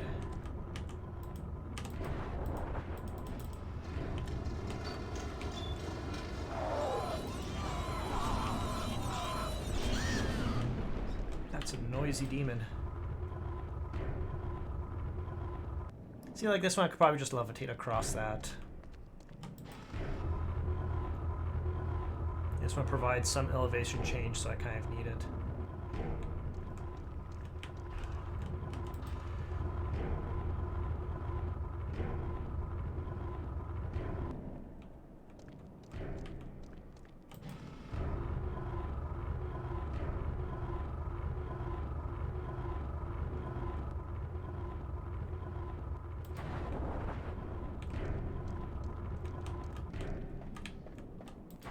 this one opens the door.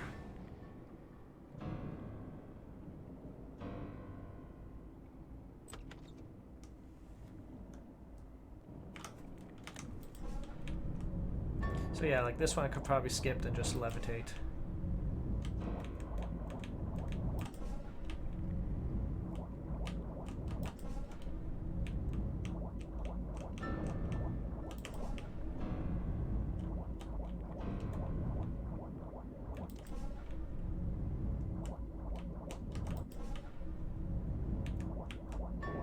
Probably this end one right here as well. I could have just levitated off that. So there's like 2 switches. If I know which ones to pull, that would have helped. Unless the switches don't actually correspond to specific positions, they always affect the same. It's just the order that, like, all switches have to be pulled anyways because of. Yeah, I'm not sure how the game logic actually makes that work. This switch always opens the door, but everything else, it could be always just like you have to pull all 8 switches regardless.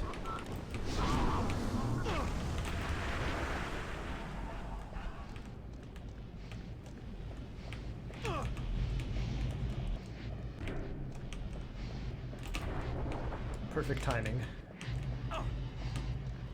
Just casting a spell in the casting an ability in the middle of a flame.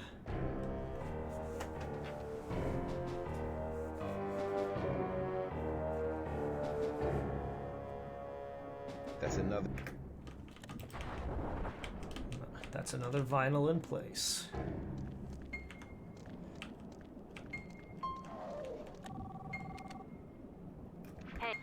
Hey, how's it going? You're in hell? Yeah, cool. Okay, bye.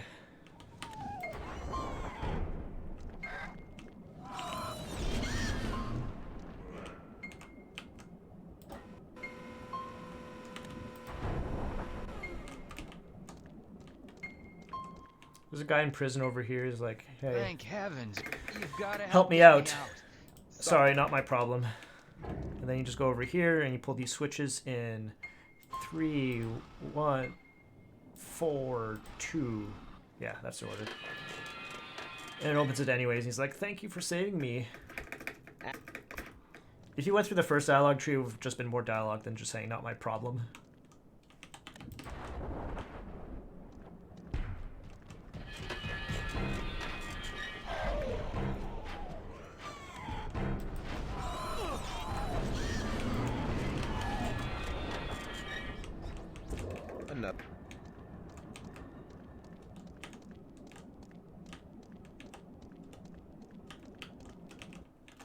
So if you jump off this height, just like that, you just die.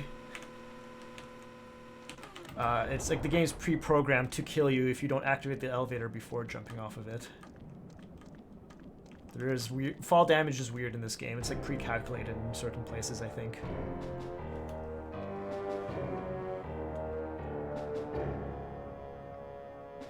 That's an.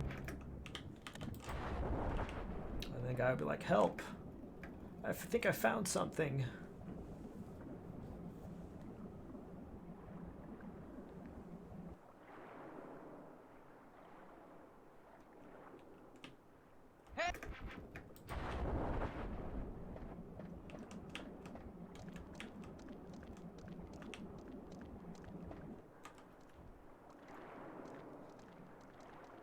Look out! Look out, huh? Ah! Hey!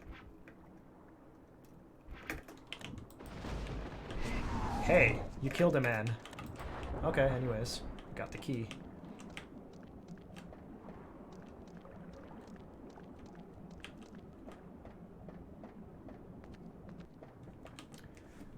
Which path was it? I think it's this one.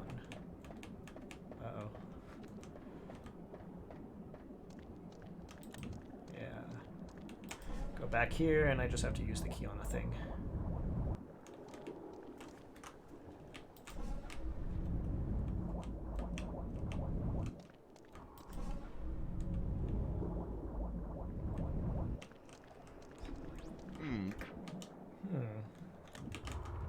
I think the key goes in here.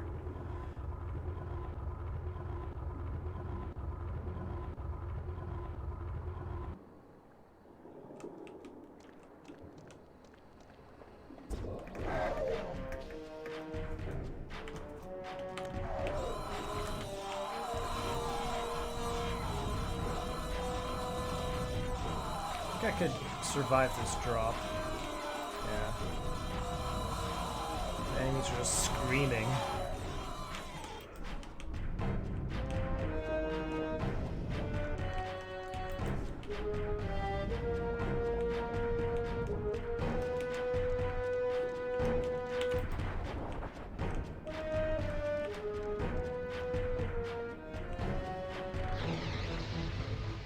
You're about to place the last one. This guy comes out of the floor and he's like, I'm gonna kill you with my minions.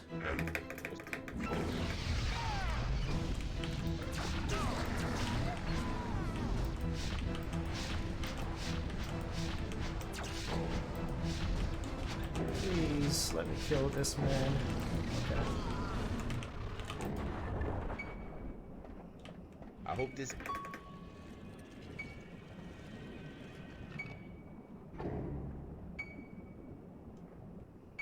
If there's a way to like glitch through walls and stuff, then this would have been a really quick level. You just glitch that wall, then you're like, okay, cool, I'm done.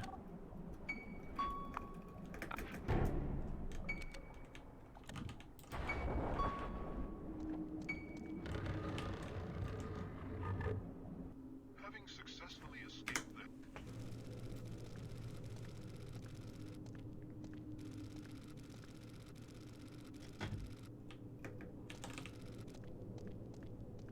You get a phone call here, yeah. Are you out of hell? Yep, okay. Look, it's a kitchen. Everything's back to normal.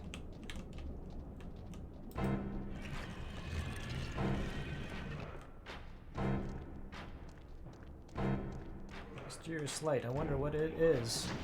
Oops, I just died.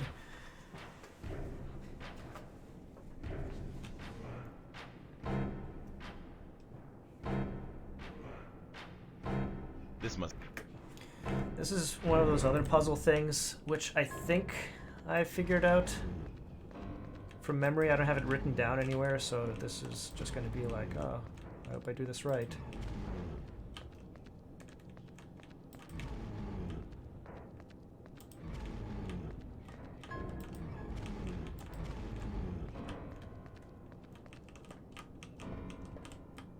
Let's see, it's that, this, that. Push this off. Cool. And restart this thing.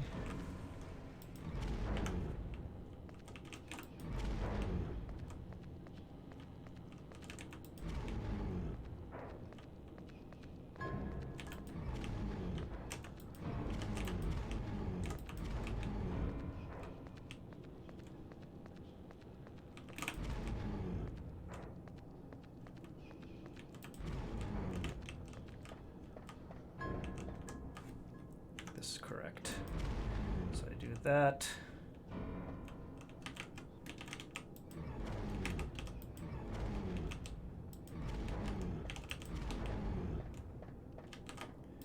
Two. No.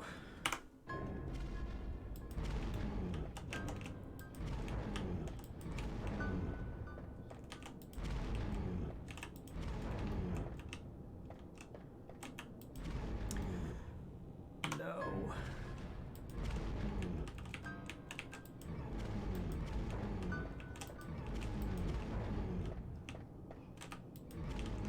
Just gonna save here.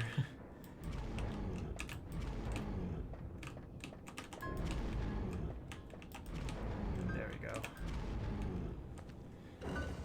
The collision boxes are a bit weird. Like if you hit it at the wrong angle, it doesn't go the direction you want it to go.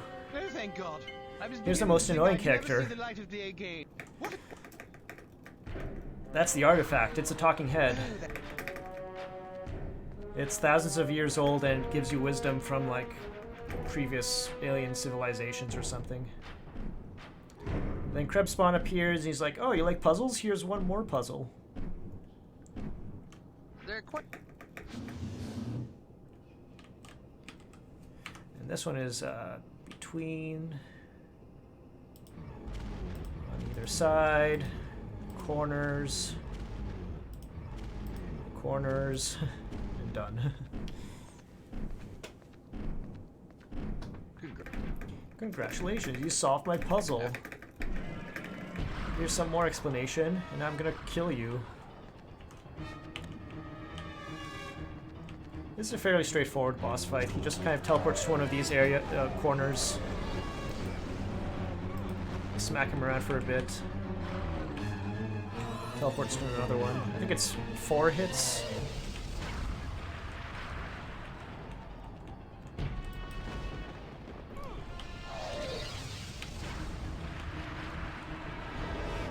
The locations he teleports, I think, is just random. Yeah, 4 hits. Like, without a high damaging ability like the lightning thing, and since he stands still, you don't have to, like, chase him down with your abilities. With, like, some of the lower powered abilities, this boss takes a while. He makes the floor tiles disappear, and he's kind of... You have to keep moving. He's not the worst boss, but he's just kind of more work without powerful abilities.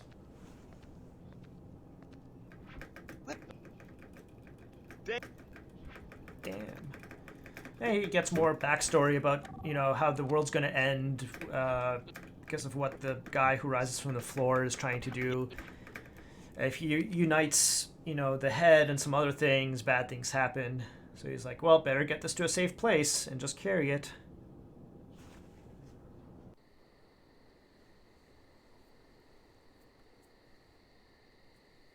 Next little bit here is just a bunch of cutscenes. Wait a minute. What?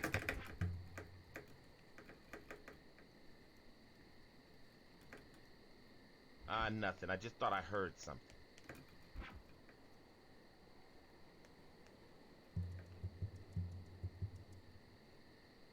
Hey, who's out there?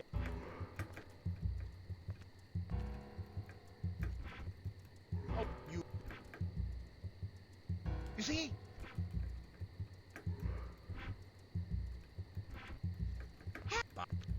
Well, you got... Yeah, huh? Bonk. Well, I can't say I didn't see that one coming. Not long after defeating Krebspawn and obtaining... And that's the end of Chapter 4. Only 2 chapters left. Last time I did this, I was around 2 hours, yeah, just under 2 hours, I think, so... Which I am at right now, so it's kind of in line with my first run.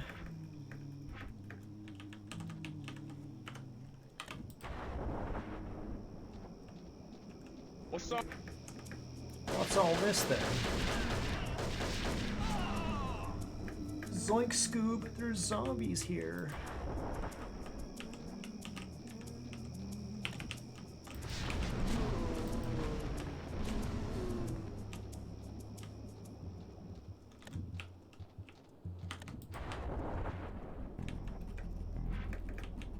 What's going on? Where?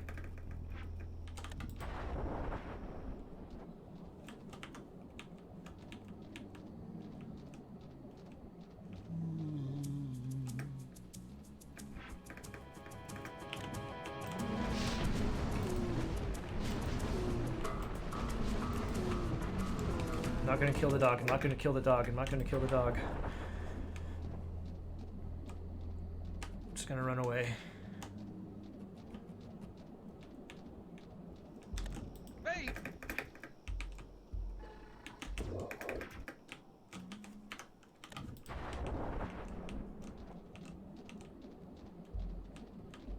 Cool, yeah, I can avoid killing the dog, good. This should...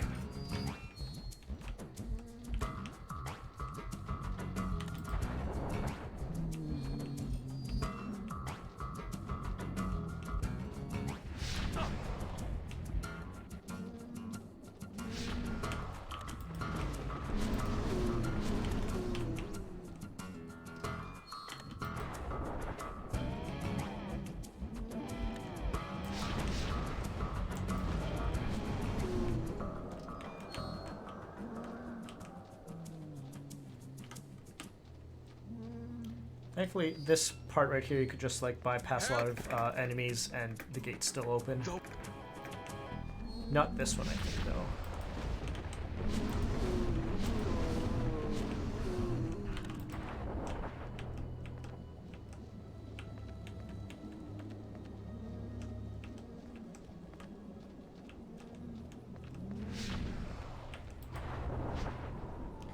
There's another dog. That's mean and aggressive. But you can just ignore him. Hold it! Look. Is that so? Well, then I'm... You lost also your gun and your badge and your phone after being hit by the bat. So you have like no way to prove that you're who you say you are. So they're like, oh yeah, what's the chief's name? And you're like, okay, here's the chief's name, Royce. And they're like, okay, cool, I believe you. I'll give you access.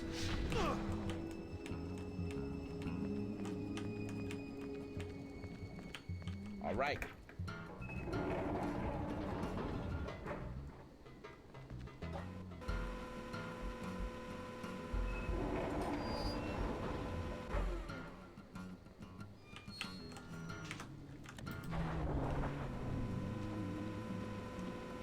You look lost.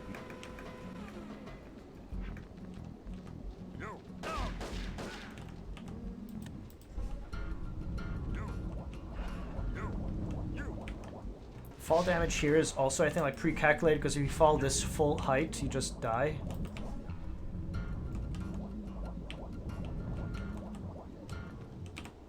Come on. Yeah, otherwise you just take flat damage like that. Big red dude here.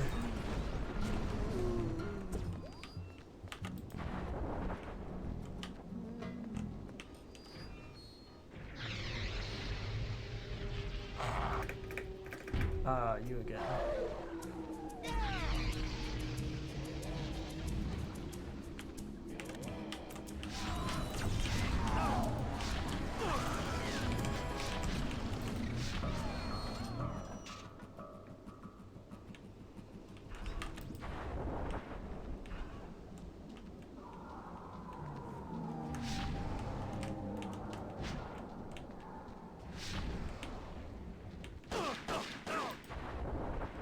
Those guys are still there.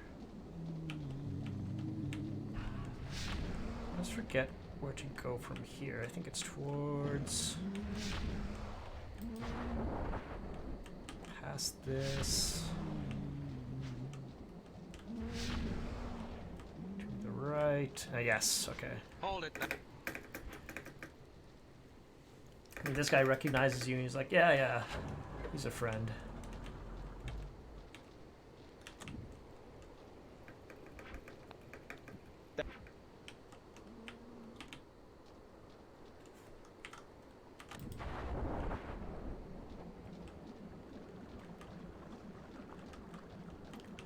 Here and everything's good.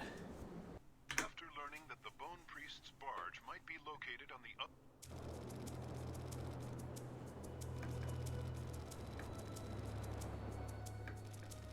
So this part of the game I haven't recorded times for. I have like rough times. So all this will be new territory for having time actually recorded.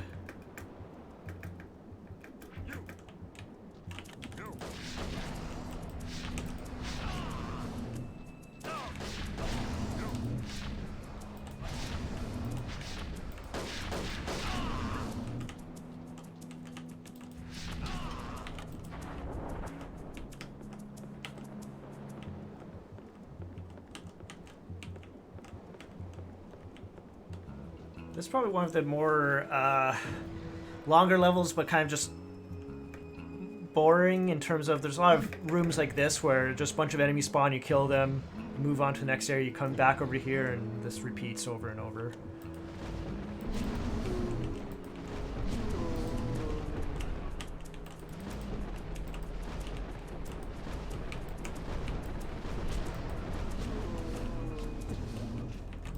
Congratulations, you defeated.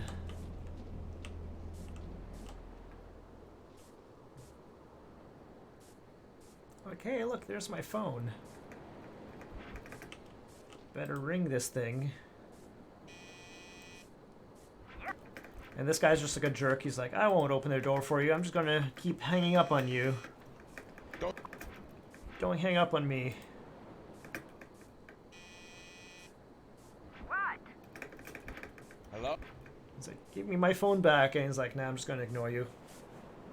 But you have to run that 3 times in order to trigger this animation of an exploding zombie. Damn. Damn. And then the next area here.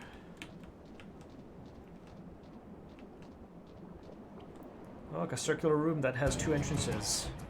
What's gonna happen? Zombie fight.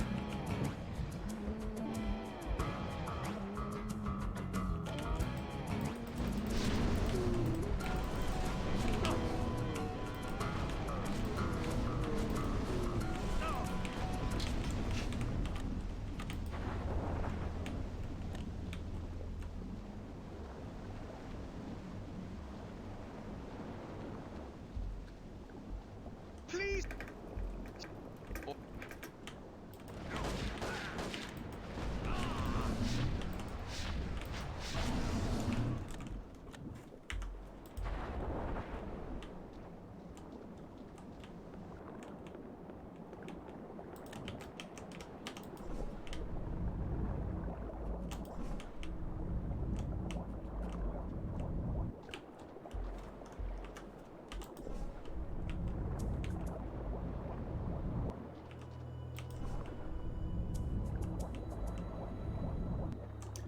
For a few more puzzles.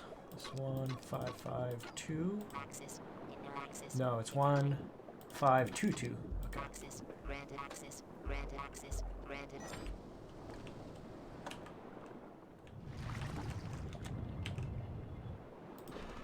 It's right, middle, left, right, middle, left.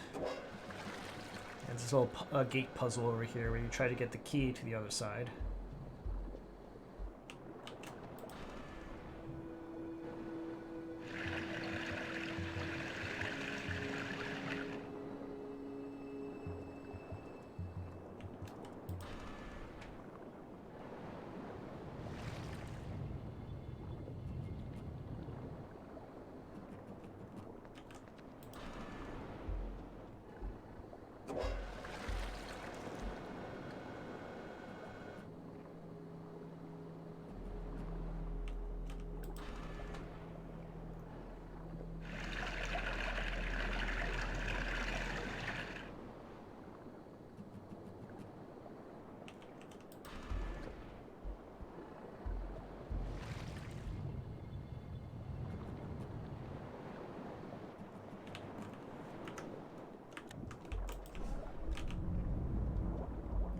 I think that's one of the last, I don't want to say major puzzles, but like puzzles that have you more than just move around in the right locations. Like it's the puzzle you actually have to know something from what one of the characters say, like a code or an order or something.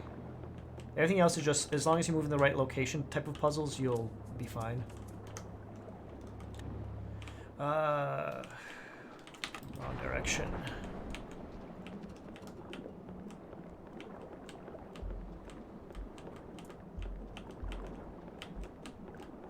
So that key is for that room that the guy behind the intercom was hiding to get my phone, and I need my phone as evidence that I'm part of the cops.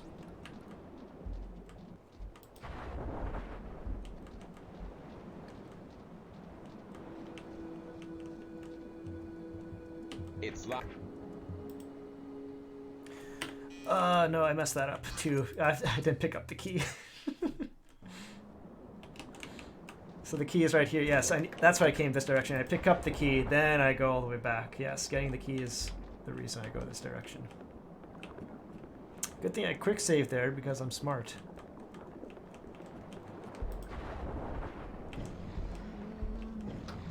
Yeah, and then getting the key triggers all the zombies, including the ones right here.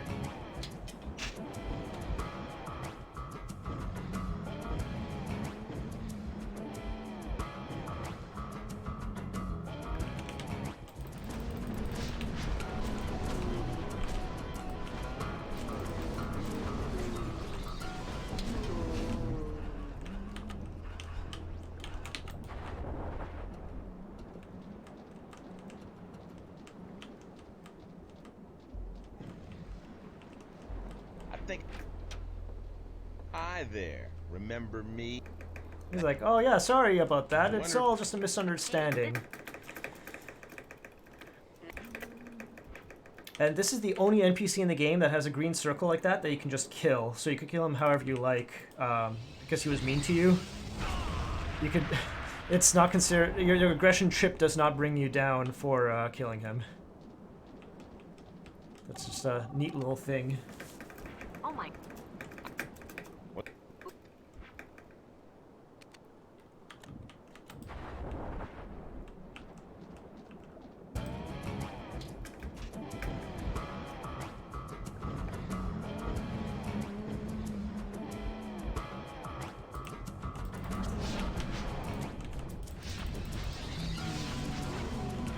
That's still kind of slow.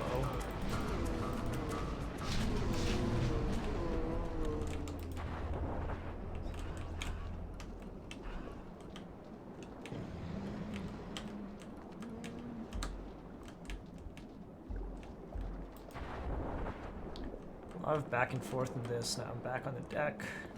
Boardwalk. This is, I think, one of the longest levels, if I remember. So, like, hello, I have my phone. It's okay.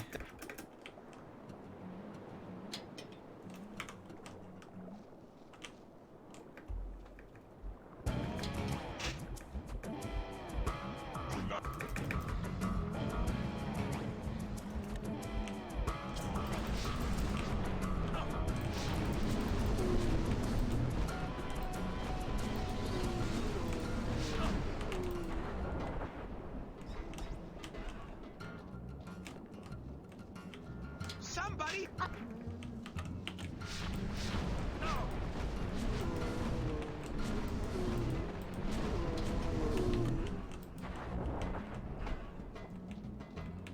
Save some civilians, and then over here there'll be like cops. Oh, we need help.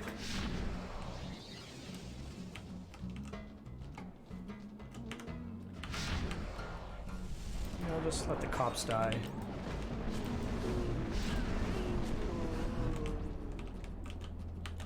The only extra thing, I think, they give you some health if they survive.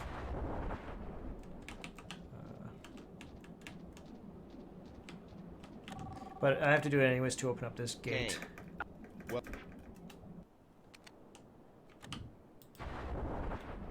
I have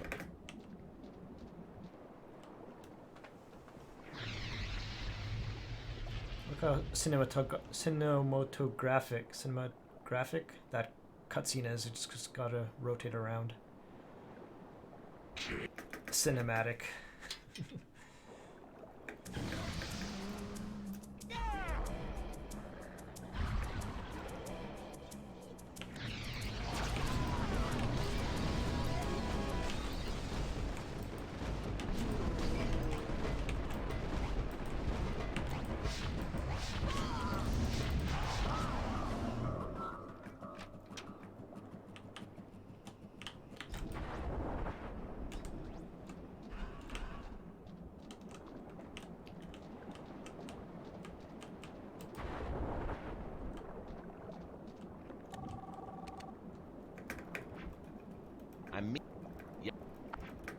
Like, this is where the level should end, but it doesn't really. It just kind of keeps going.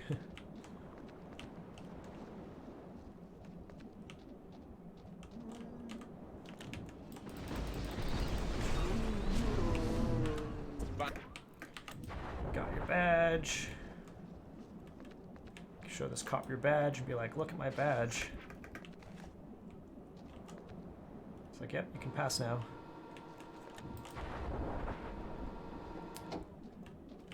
Then up here, they're like, you're Agent Kane. And they're like, yep, okay, go ahead through. And like, you don't need anything, no badge, no phone, no evidence. And I'm like, nope, we believe you.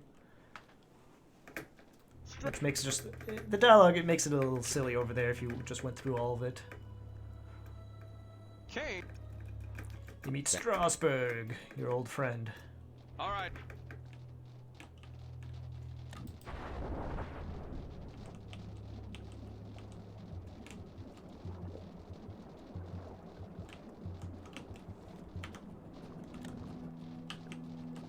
I thought this might happen.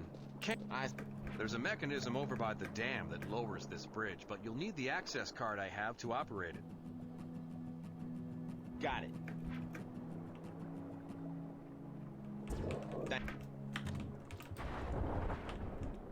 Oh, and Yeah. Yeah, that one dialogue disrupts my haste.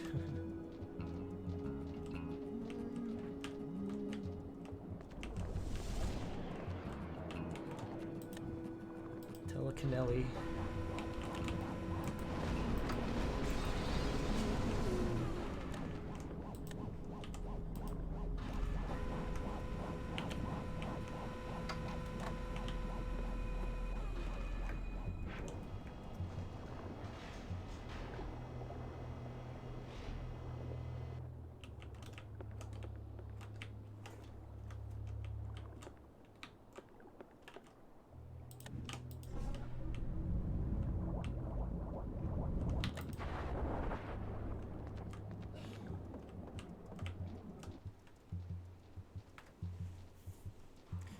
Man. My only weakness, a locked gate. I can't climb over or destroy it. There's only something I could do. Oh no, I'm suppressed.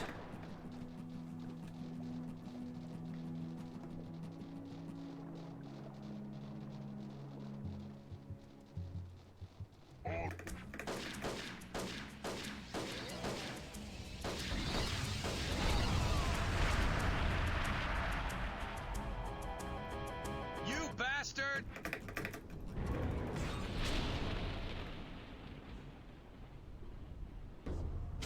I can't move!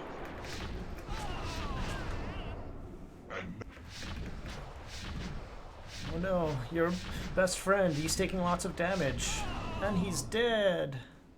No! No. You cry out dramatically.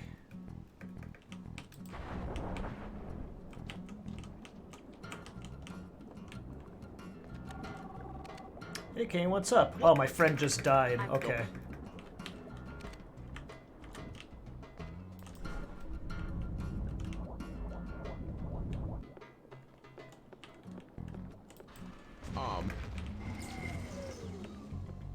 Looks like.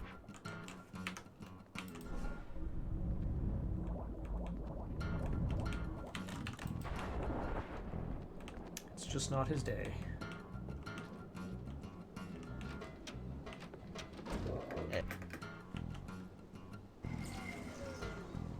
Uh-oh.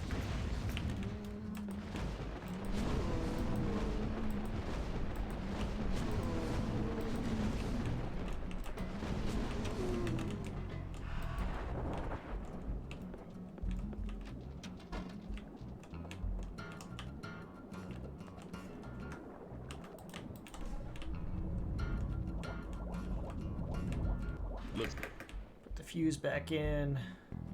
Not bad.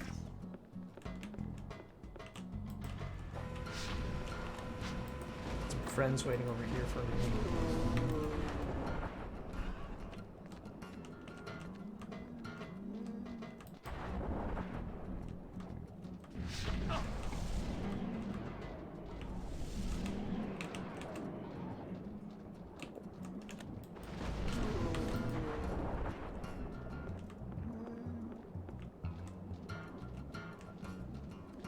Ooh, now I pick up this lightning blast ability. So at this point of the game is where I get one of the more powerful, probably the most powerful attack in the game. Single shot attack.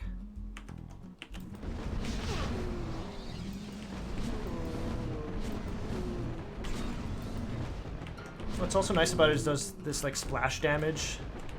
So even if you miss, you still deal damage to enemies around it.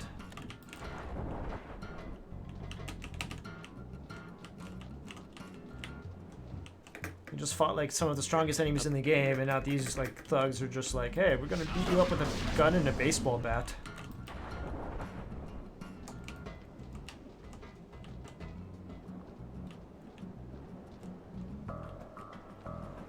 There's their boss, the Bone Priest. Hold it right there, Jack.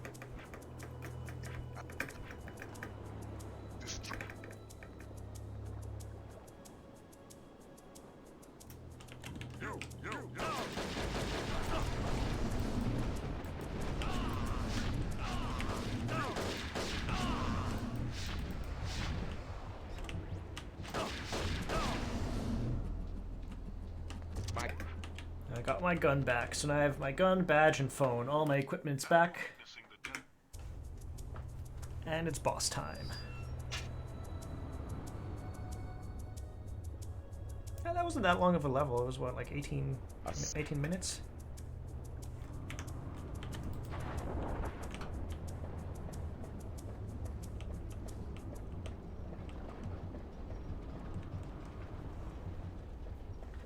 Hey.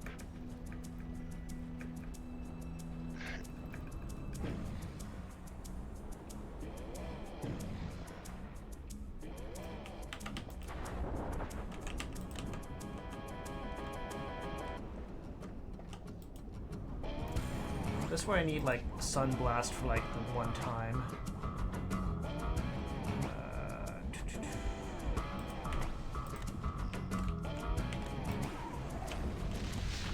So I activated all these solar panels, but there's no sun, so I have to use the sun ability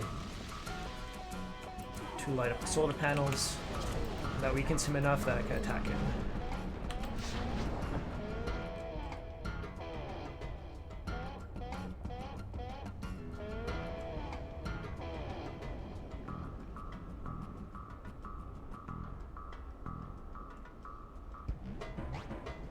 He went from the back of the boat to the front of the boat. Amazing.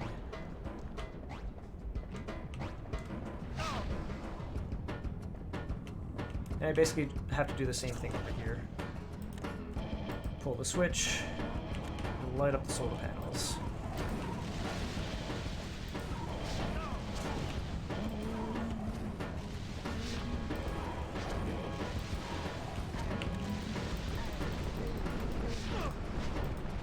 I think no matter how much damage I do there, it's always at minimum 3 rounds like that. So that was the second round, and now here's the third round.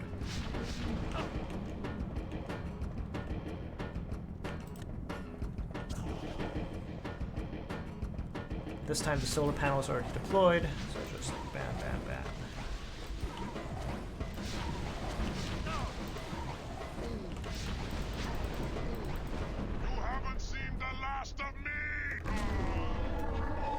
And then he gets taken to Bone Hell. Nope.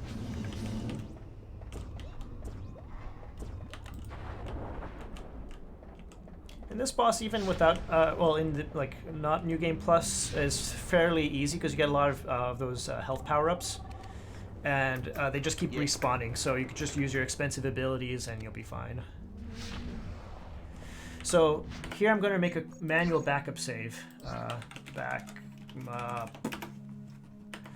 Because this is the location I'll have to reload after this next level, the power station.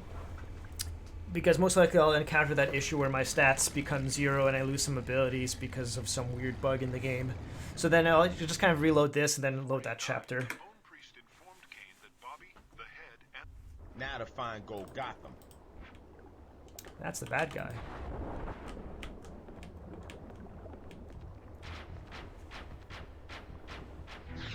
There he is. There's Gold Gotham. Well.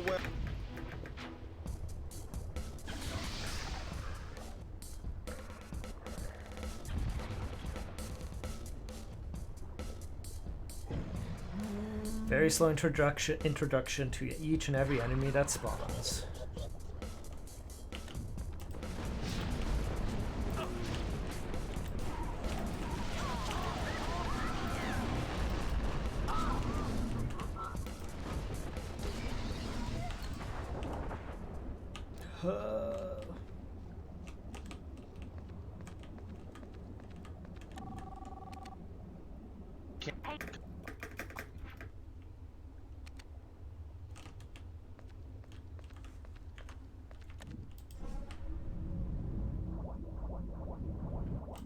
So I think it could change to this group.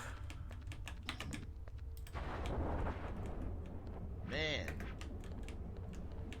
Power station all explodey.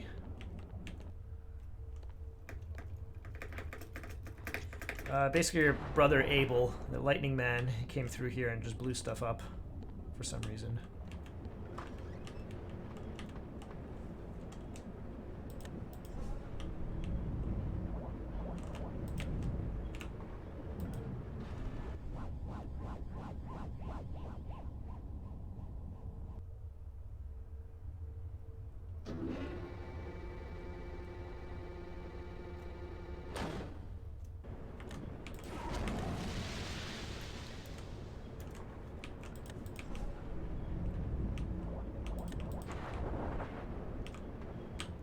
Pull the switch, go a bit back over here, and this big door is opened.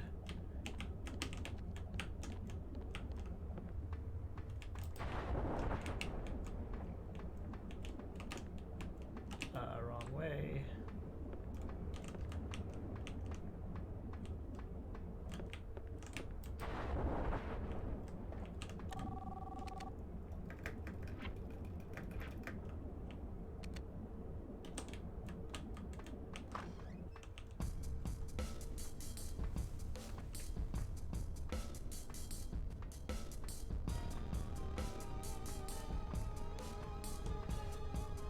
Hello, brother. Here's Abel. I don't... I'm gonna lightning-fy the bridge and just kill you. So deep.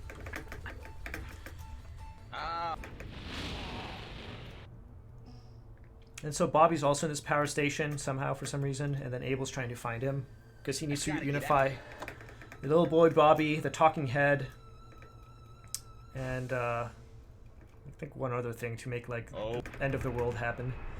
And now you're in this random room where the walls close in a power station. You know how every power station has this kind of room. And this is where you switch characters to Bobby, while Kane is kind of just chilling in here. This is where things get a little funky wonky, because your stats are a bit different from Kane's. And that causes problems. Well, when you go back to Kane. Great.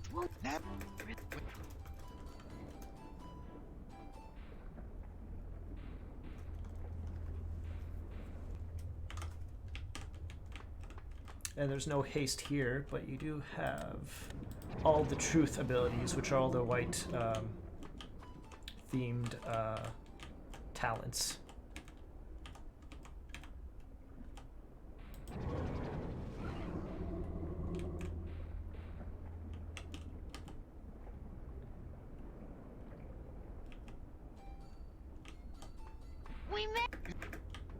So you have the talking head in your backpack. And then he's just kind of guiding you through this, building your confidence of going through puzzles. Oh, I guess this is one of the other major puzzles, is just this one. You kind of have to push things around. Hope I don't mess this up.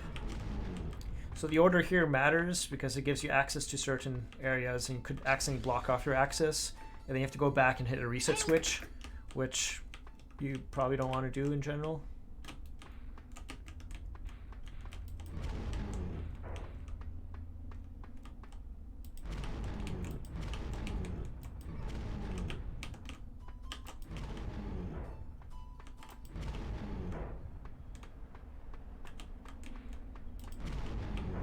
And the doors only move one way. Once they're moved, you can't move them again after.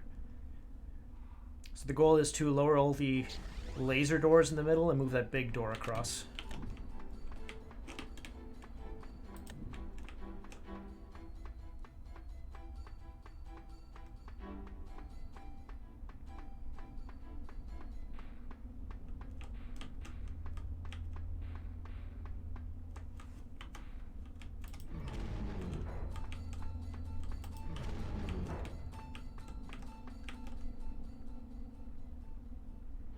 I think as Bobby, you essentially have infinite mana.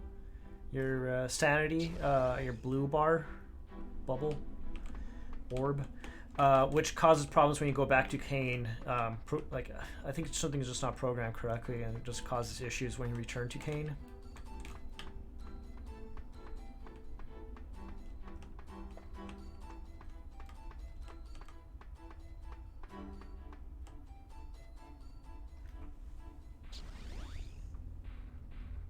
That's the last one.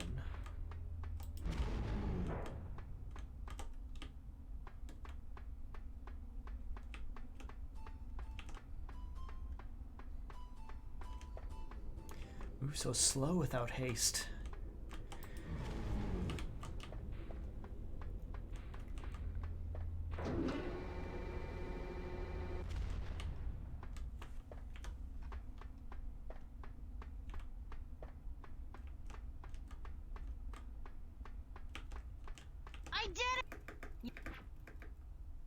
You know? Yeah. Way to go, little boy. In the meantime, the walls are still closing.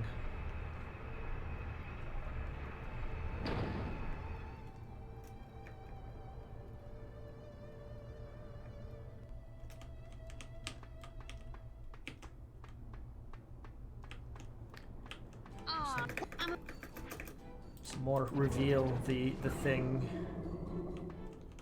stuff over here.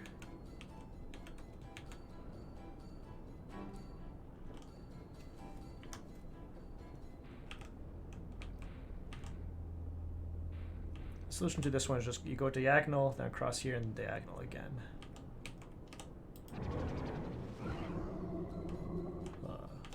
The other platforms are all out of sync, so they don't actually get you to where you need to go, and you don't have the levitate ability as Bobby.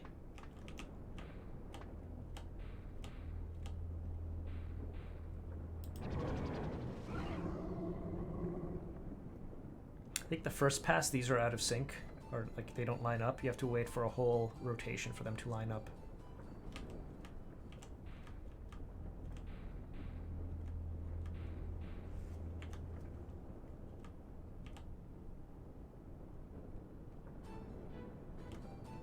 And here they go. They're lined up now.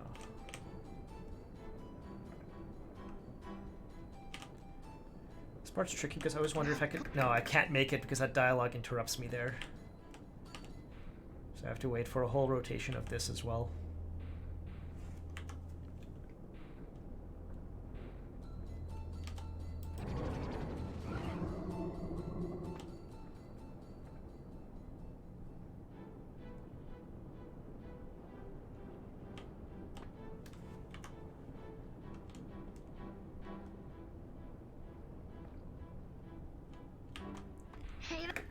We did it.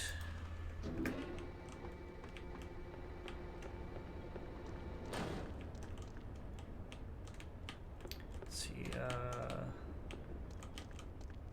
just go through here. Oh.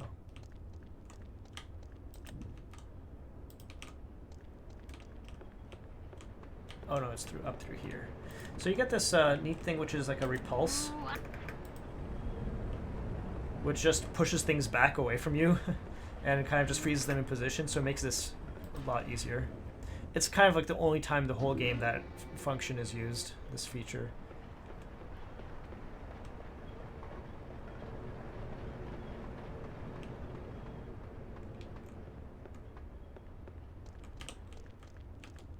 Like, there's a lot of these cool abilities too that feel like you can make a lot of interesting puzzles with, but they're just not fully used in the game, or you know, to the same extent that they can be.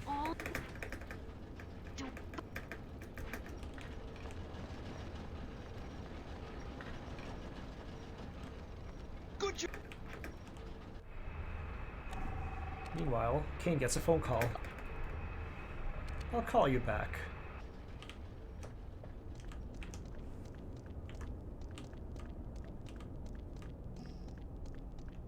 You know something? You're...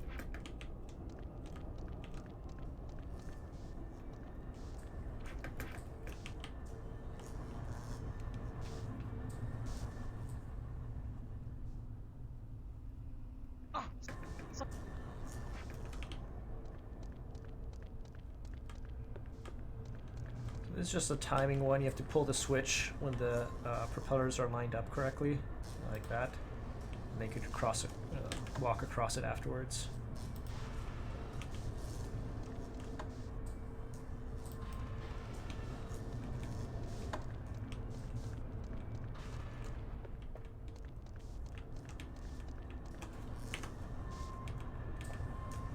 And this is another puzzle, like it's just pressing a button at the right time and then walking across. Like you could have easily used some ability. Like here, you just pull the switch remotely. Like, cool, okay, use an ability.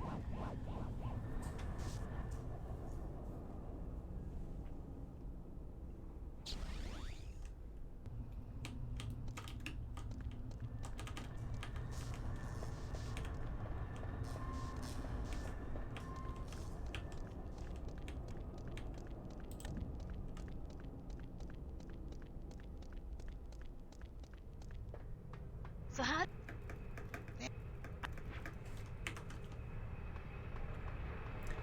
Look, there's Kane. Dang, it's locked. I can't. And then here comes Abel. He's like, I'm gonna beat you up, kid.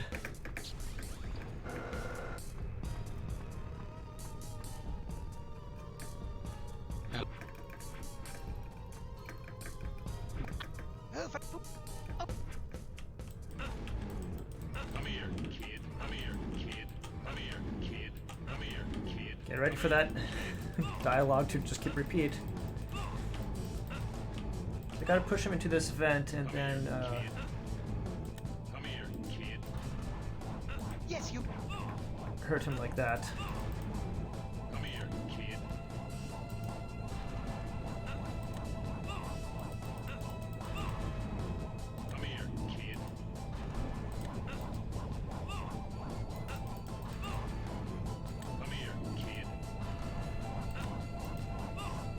Fairly uninteresting fight if you know how to like just trap him in like this pattern.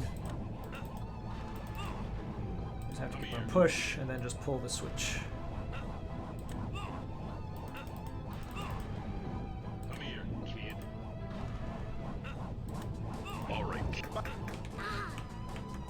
Then he's had enough of you. Kind of have to aim here. Does a lightning blast. I take it into the face. Thanks.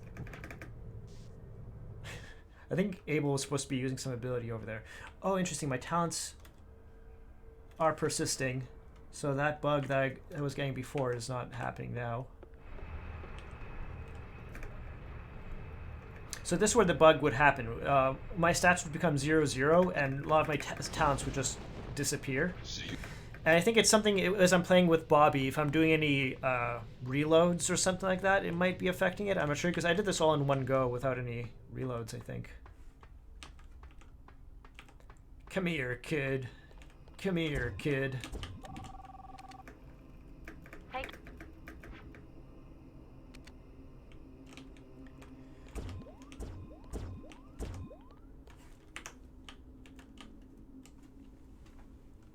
After being rescued by Bobby in the head, Yeah, looks like my stats persisted that load, so that's a good sign. It means I don't have to do that weird thing of reloading. I don't know what triggered it. Like the first 2 times I ran it, I was able to reproduce it very reliably. But it might depend on how that whole Bobby scene goes. I wonder if I like reload anything or die as Bobby, it, I don't know, permanently enables something that just breaks things afterwards. Who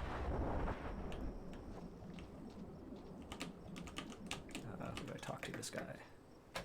What could... Ah, yes, Agent Kane. Your controller called me a little while ago. Damn straight. So what? I like just playing very few pieces of dialogue that Kane says, that Ice-T says. This way. Like, damn straight.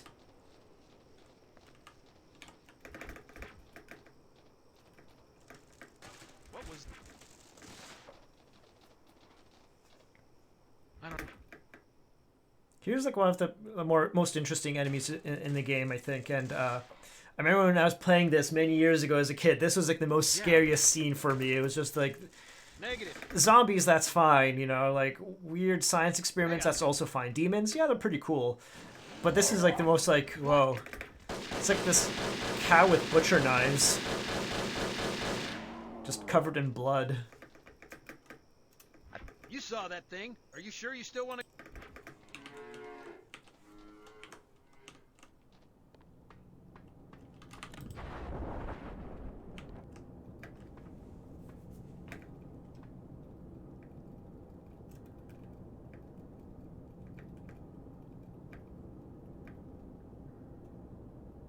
Man.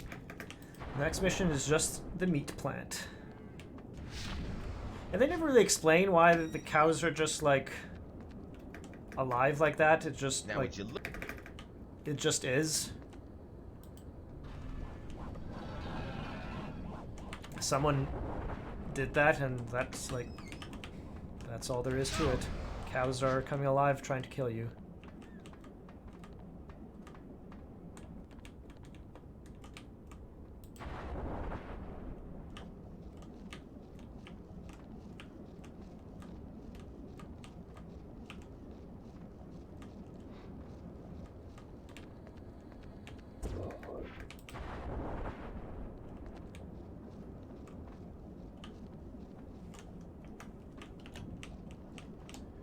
Get key.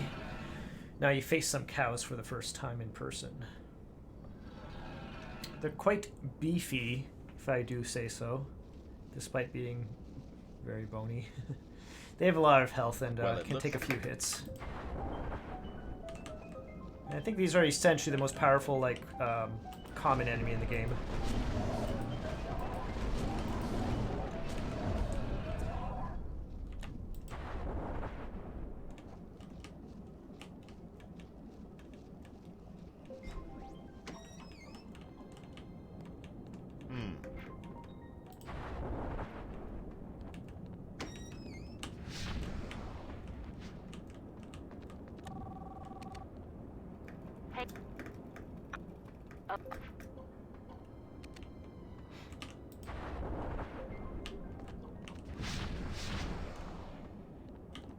Zooming past and opening this door. Let's see.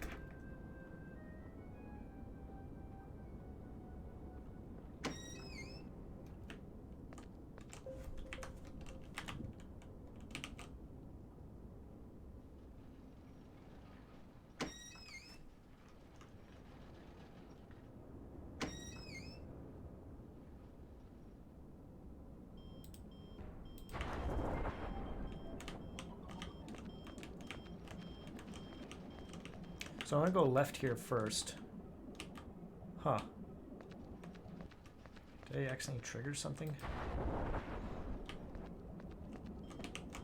Or is it just too slow? Oh. Yeah, I'm gonna go left here first and then move over to the right door because I need basically can I blow this up? This is what I was wondering, if I could actually blow up this thing. So otherwise, I'm just waiting for enemies to spawn very slowly.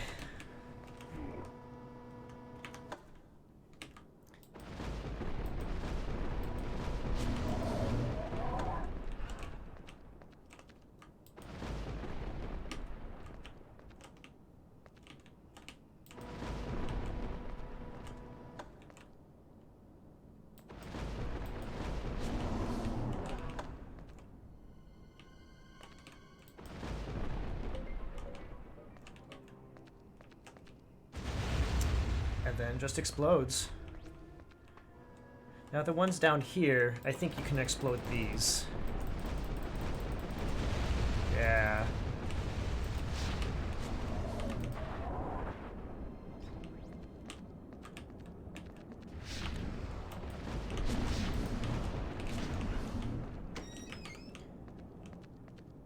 Alright.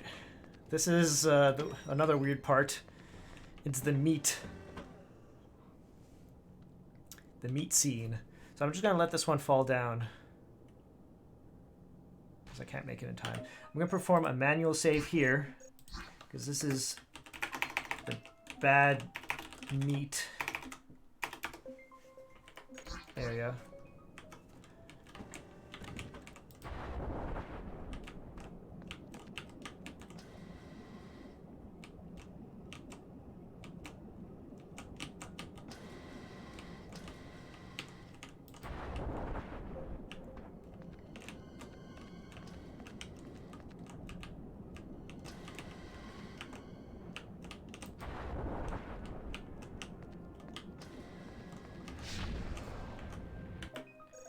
Okay, and then 2, bad meat 2. So far things are going good, but there's definitely a bug here that causes problems. Oh. Let's activate this sooner.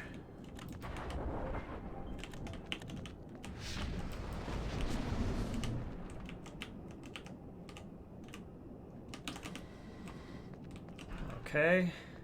The meat gets stuck there, and I have to quick save in order for the meat to drop. Otherwise, it doesn't work. Ooh, okay, first time. Okay, that was a good attempt there. So the meat gets stuck. If you wait too long to quick save, the meat just flies off the platform. If you don't do anything, it eventually flies off the platform as well. You have to quick save as soon as it gets there because it like builds up momentum or something like that while it's just stuck there.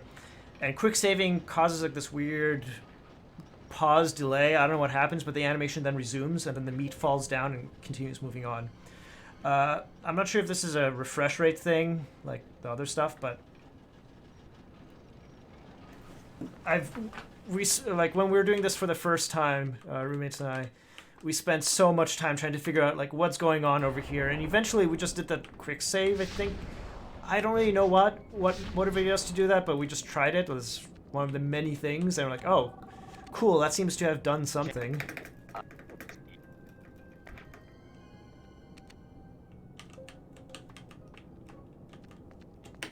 So I'm just now going to save this post meat. Just in case something goes really wrong, I don't want to do that meat thing again.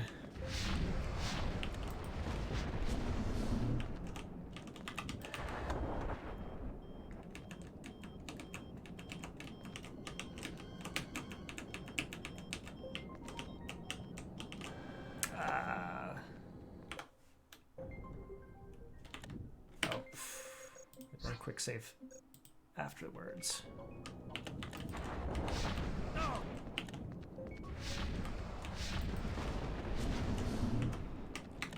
Okay, press this, cast haste.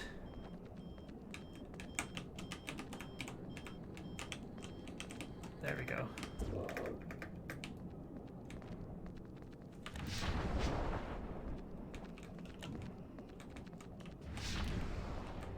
Now I have to backtrack all the way back to the room that had that split of left and right, and this time go right. Because there's a door beyond that that needs this key. So if I went right the first time, it would just been a locked door, and it's like, oh well, too bad.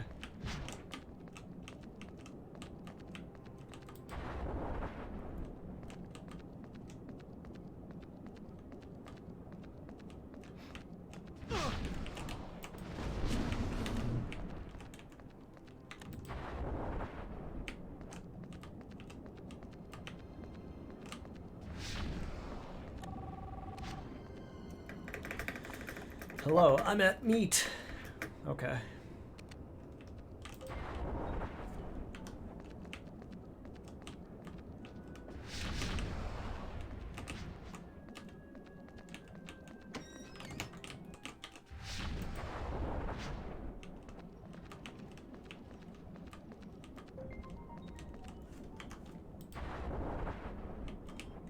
Do this thing again, but it's not too bad.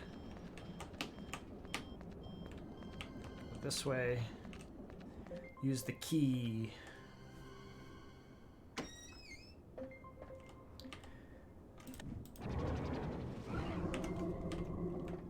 This is like the only time you really use reveal to like go through like a dark maze like this.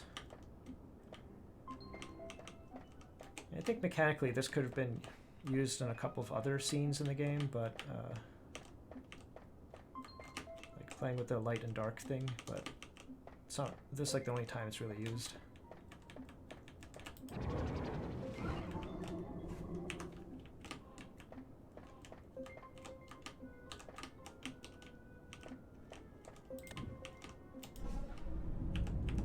Just across. I don't know why it plays that sound effect, but that's the sound effect that plays when you die. So here's the maze. You have to get there, I think, and you start here. So I have to go left 2 blocks, up 2 blocks, right. And, you know, basically, if I haven't memorized that, it's my fault. Otherwise, if I don't go through these rooms in that order, enemies spawn. So 1, 2, up, 1, 2, 3, 4. Let's see if I'll mess this up.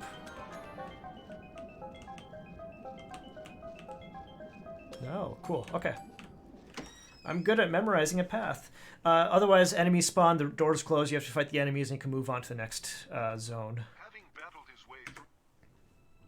So this is essentially the last boss right now, so I could probably very easily make this under 3 hours.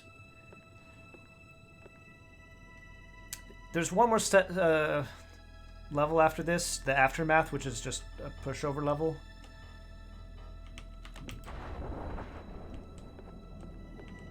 Literally because you have to push someone over. this has a bit of cinematics, and the fights can get a bit long, but I don't see this going more than like 20 minutes.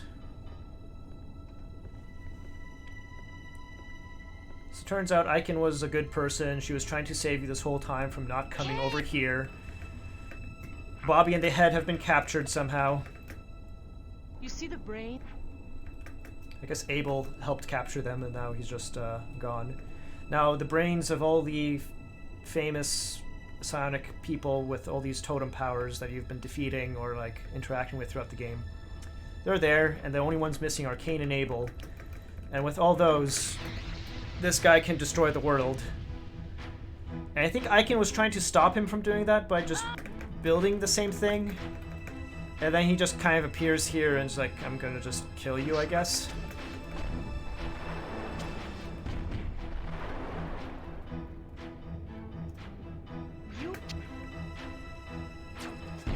No!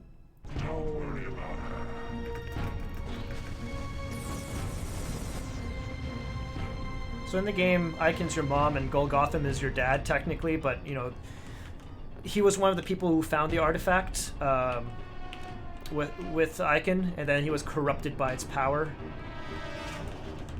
Let's see, what's the first one?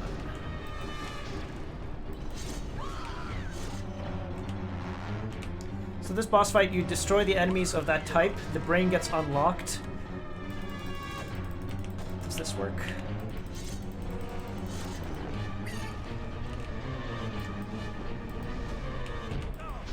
Let me attack him. Okay. Okay, now it's science time. Go to the science brain. Give the old zap.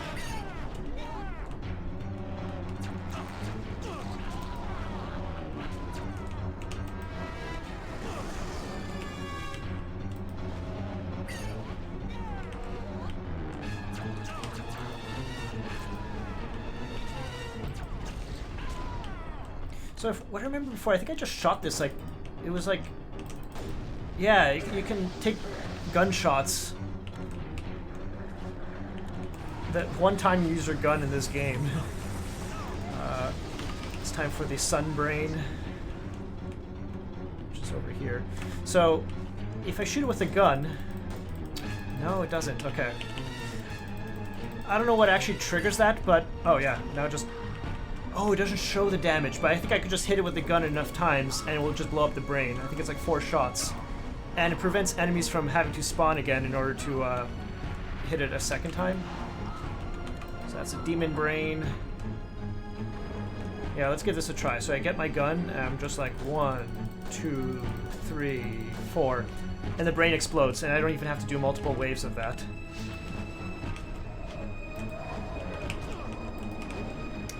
Oh, shoot. Imprisoned.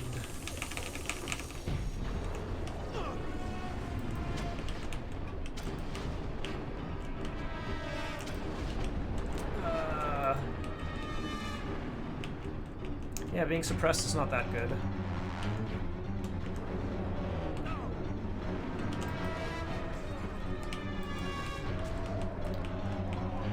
That's the truth brain. I just take out my gun and I shoot it 4 times. So normally, every shot would put up a shield, and I have to deal with more enemies. So I think this is a lot better. Where's the zombie brain?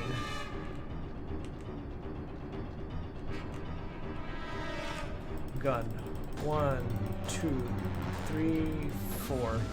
Yeah, that makes the boss fight a lot faster and easier. Of course, if I had to get suppressed and imprisoned, that would have been even more fast. You see, that's what you.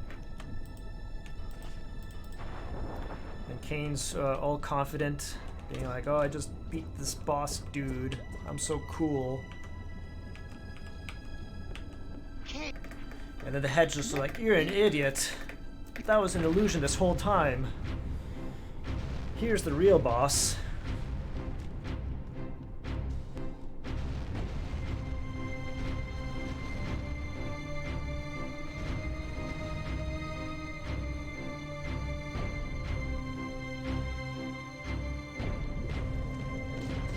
Giant meat monster.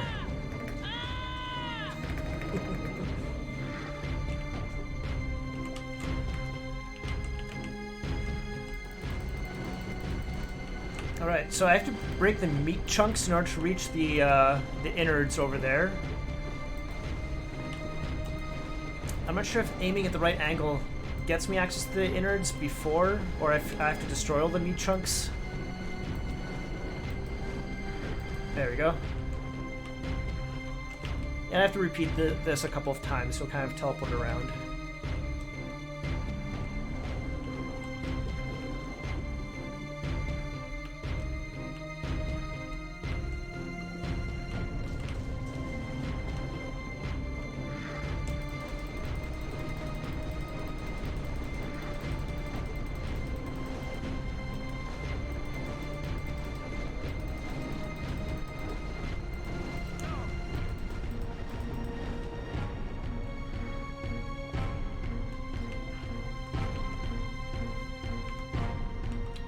That's 2 hits.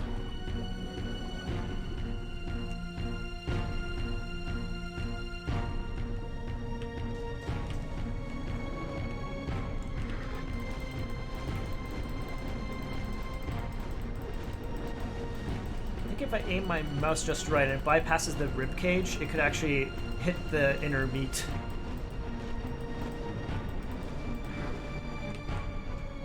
Yeah, this is going a lot faster than I was expecting.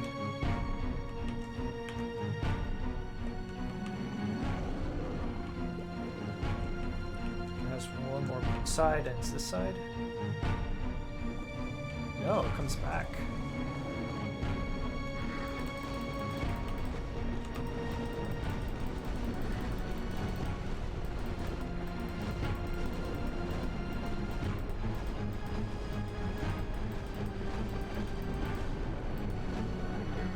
Oof, just in time as I ran out of mana.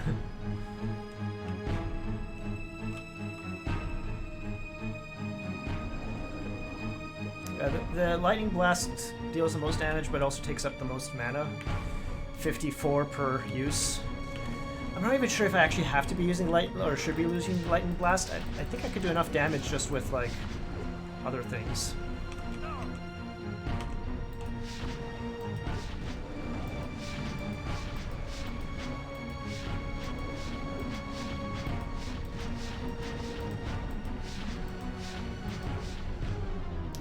There. Big meat boss defeated.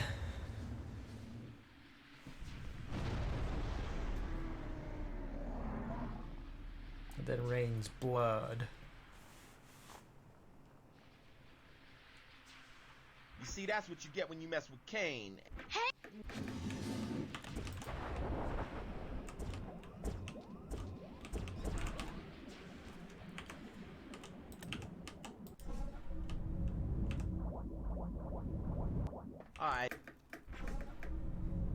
Alright. Generates wings and just stands in front of everyone.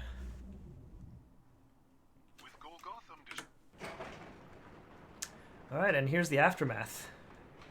You rescued the boy, you rescued the head. Secret agent man comes. He's been contacting you throughout the game. He's just like, yeah, defeat this guy, do this thing, you know, kind of telling you to do things.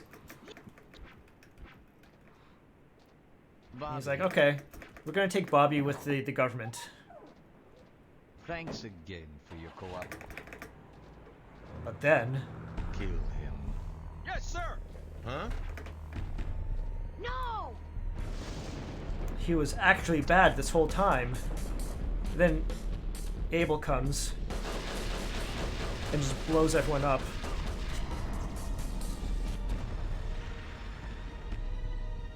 And that whole agent plotline doesn't really matter anymore because now it's just everyone's dead and just Cain and Abel. And finally you could deal damage to him. Lightning, of course, won't deal damage, so the next strongest thing is death, which is the skull. And I'm back at full mana and everything, so you know it's all good.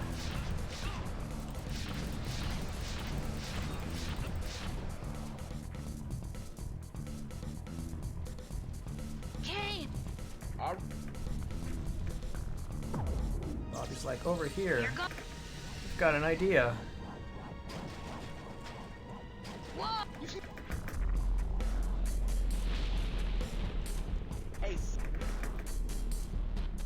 Like, fight me on this ledge.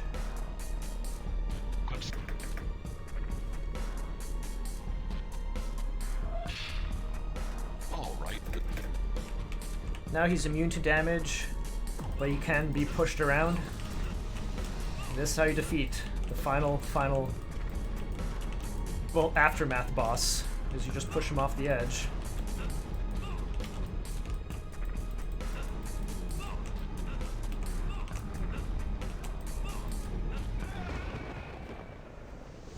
See what I tell you, what a pushover. Oh, you know that's gonna leave a mark. And now they're gonna just talk about things, and they're like, let's get burgers. I'm tired of everything that just happened. Look, And the all head I'm is trying just to say like... is that- All right. Well, the point I'm trying to make is... The head just keeps talking, and then your characters get all upset with it. Damn you! And you just smash it. And that's the end of the game. Under 3 hours, cool.